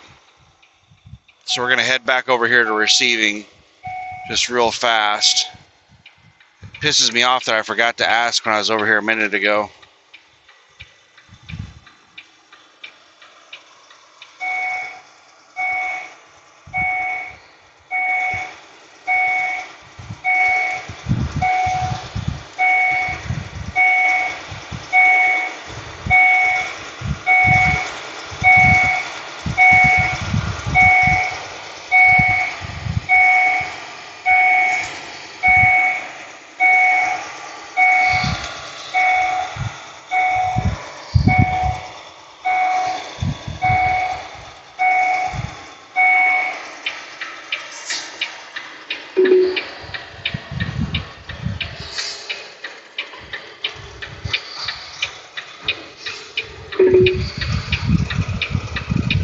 Continue for half a mile.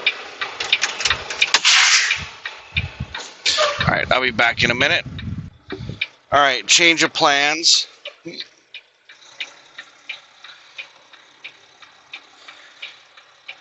He told me that they do unload trailers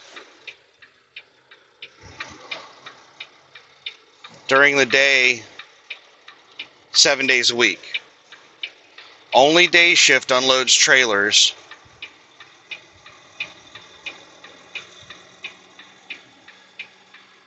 But they unload trailers 7 days a week. They're not working on the holiday this Monday, so I'm going to go ahead and take an empty.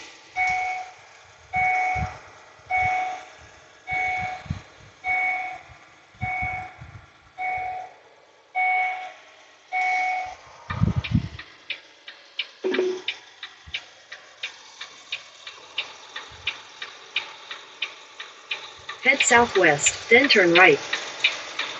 Turn right.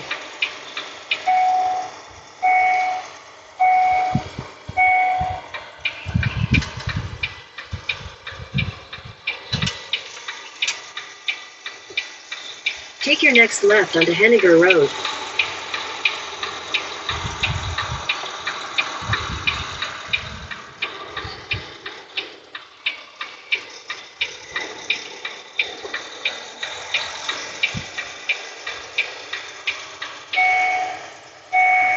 Because if they unload during the weekend, then they should have plenty of time to unload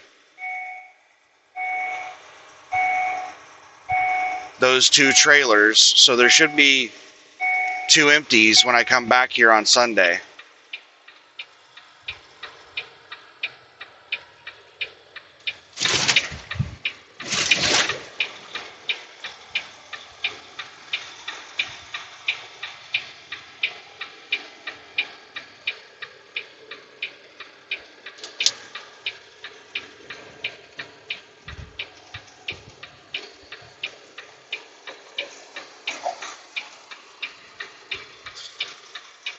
So we'll grab this empty 12616 right here, the one that's sticking out the furthest.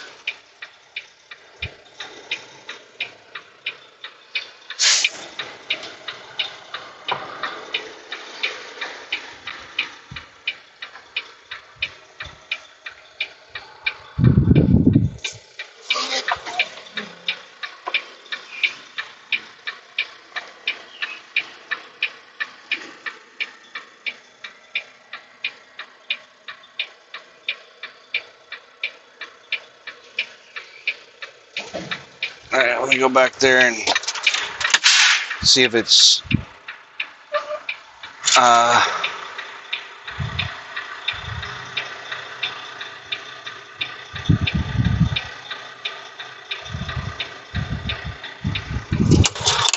see how high it is.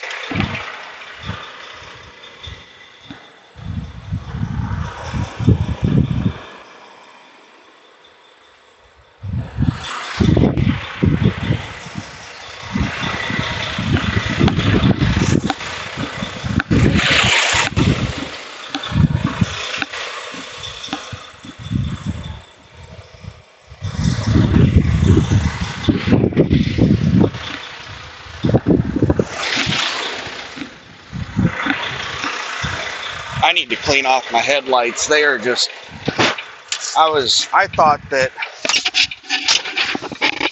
because it had been raining so much, the damn things would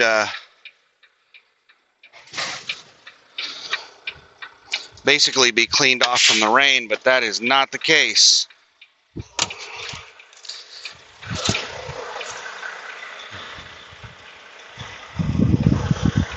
And it looks like this one has the air landing gear.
I can't find the damn lever.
I think that some bitch stole the landing gear off this thing.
Morrison, Tennessee, comma, Drop loaded 12230.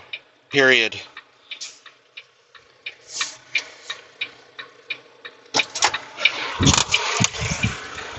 Tried to pick up empty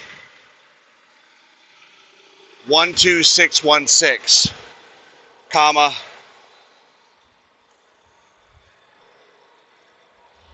it is missing the landing gear handle and it does not appear to have the air system. Period. It is the only empty on the lot. Period. I'm bobtailing out.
All right.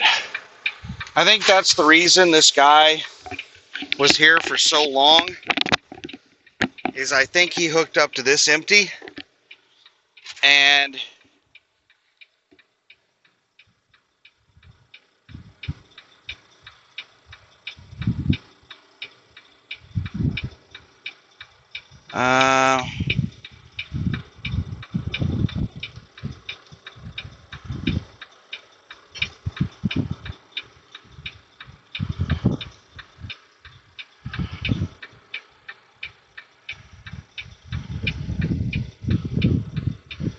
second here. I've been on duty.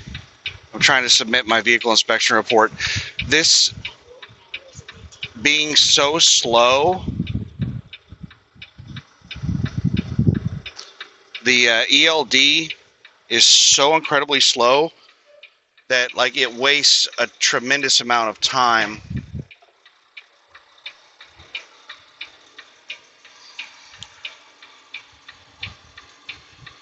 Sitting here waiting for screens. You press a button and it takes like 10 or 15 seconds for a screen to load.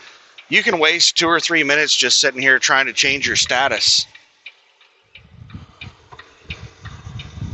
They charge, I think I paid $850 for this ELD for the hardware.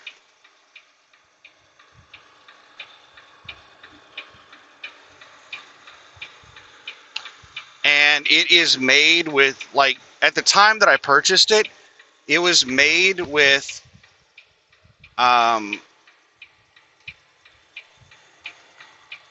like hardware that was probably 5 to 10 years old, maybe older than that. Like, it was the equivalent of a phone. It had the hardware that a phone of like 10 years old had in it. This thing is just a cheap piece of crap that they overcharge for. And I was really pissed off whenever I first leased on to Landstar, because people at Landstar were recommending to use, I forget what the name of it, what it was called, some trucking program. I think it was free. It was just like this free, like, open source ELD program. Turn right. Keep Trucking or something like that. Or it might have been a one-time payment. I forget what exactly, but it was cheap. And it was just an application that you installed on a tablet. So I purchased a tablet to use as an ELD. And I was going to get, holy crap, the metal things slid apart.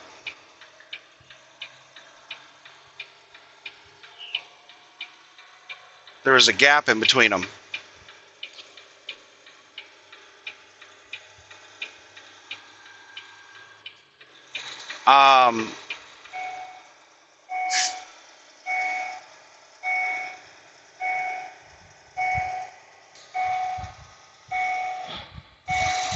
I wasted a whole bunch of time sitting here messing with that. But whenever I got to orientation, I was told that they had just banned that ELD, and the only ELD that you could use at Landstar was this piece of shit. It's expensive and has a monthly subscription.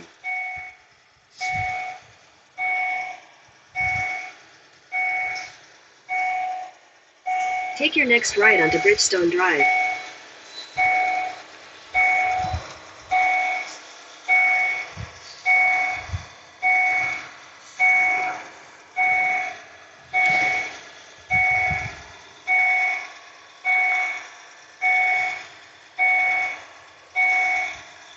Turn right onto Bridgestone Drive.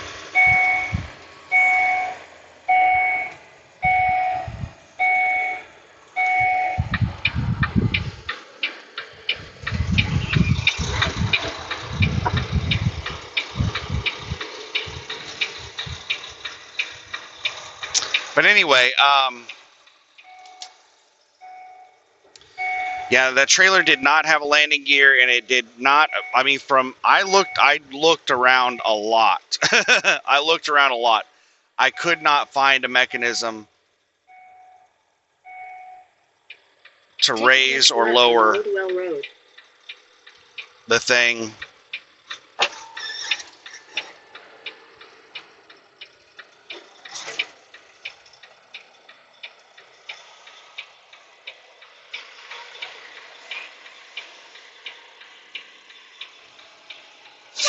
Thanks, sir.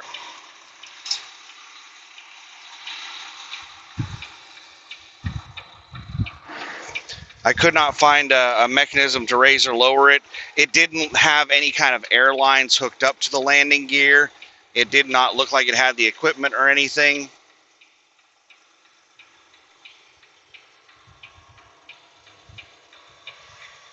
Turn left onto Old Well Road.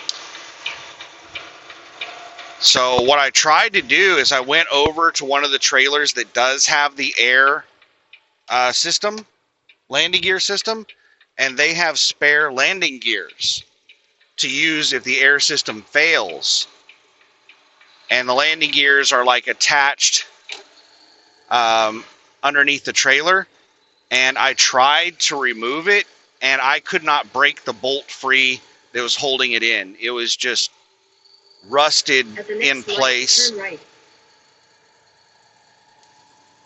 And I just could not break it free. I tried for, I don't know how long, 10 minutes or so. I am just drenched in sweat right now from trying to remove that landing gear, trying to get that bolt out.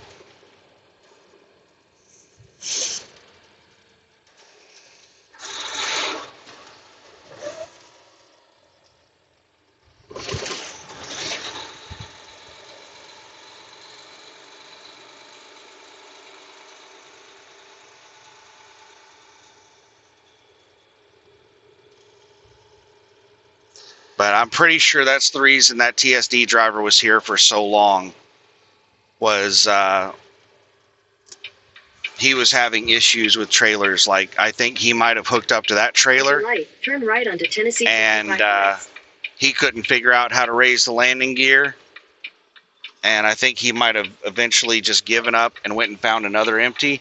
Or maybe he had issues with the other empty, and he stole the landing gear off of this one to get that one to work. I don't know what the hell happened, but he was here for like an hour and a half, 2 hours or something.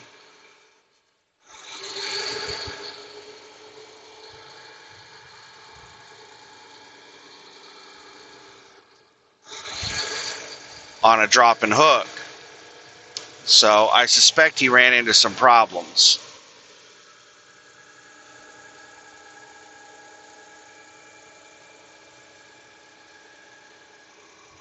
So I just wasted, I don't know how much of my life. And I got filthy and sweaty.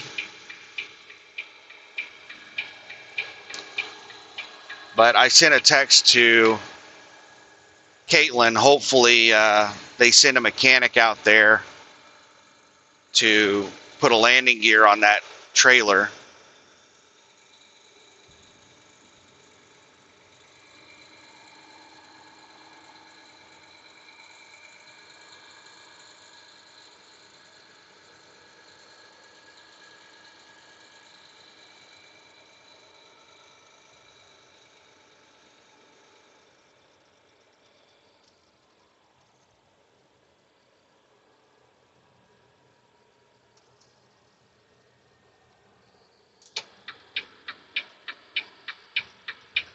In 600 feet, your destination will be on the left.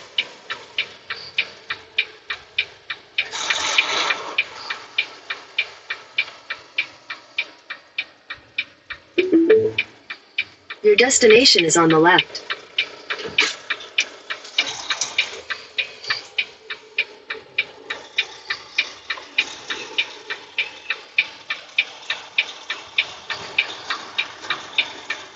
Damn it, this place isn't 24/7.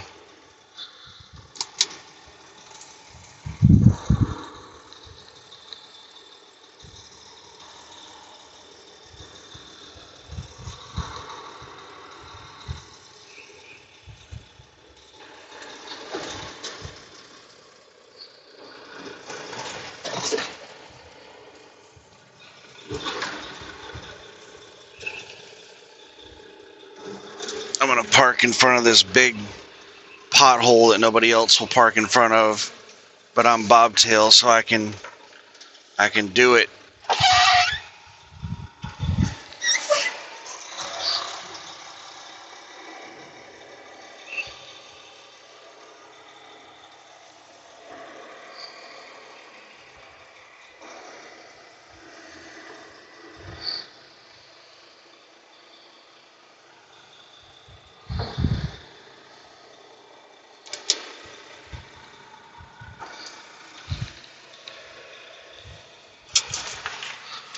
Just a second here.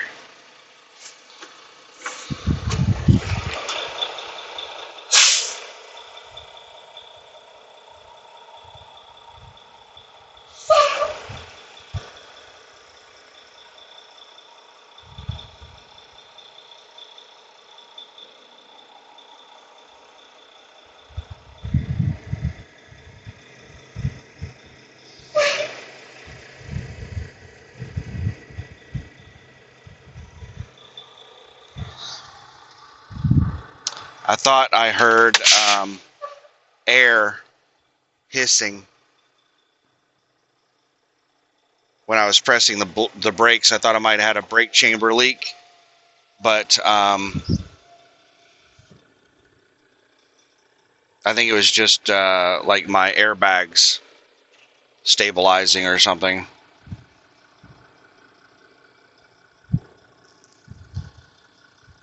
Because it was doing it when I wasn't pressing the brakes as well. And it wasn't a very loud hiss. It was very light, hard to hear. Very quiet. But anyway, I'm tired. I am just beat. And it's bedtime. So I'm going to go crawl in bed, go to sleep, and wake up and deal with more drama tomorrow. It's just nothing but constant drama out here. One thing I'm concerned with is that empty 12616 is not going to be fixed.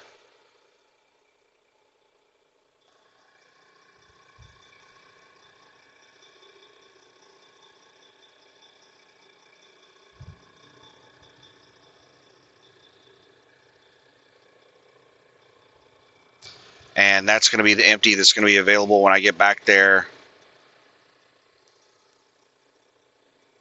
on my next trip. And I'm going to have to call a mechanic to like bring a landing gear out there.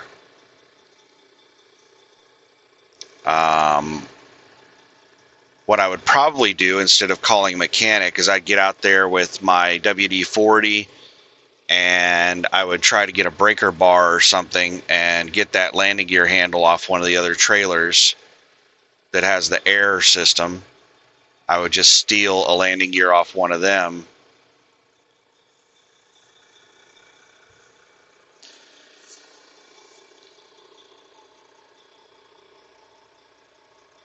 I don't know. That's a problem to worry about later.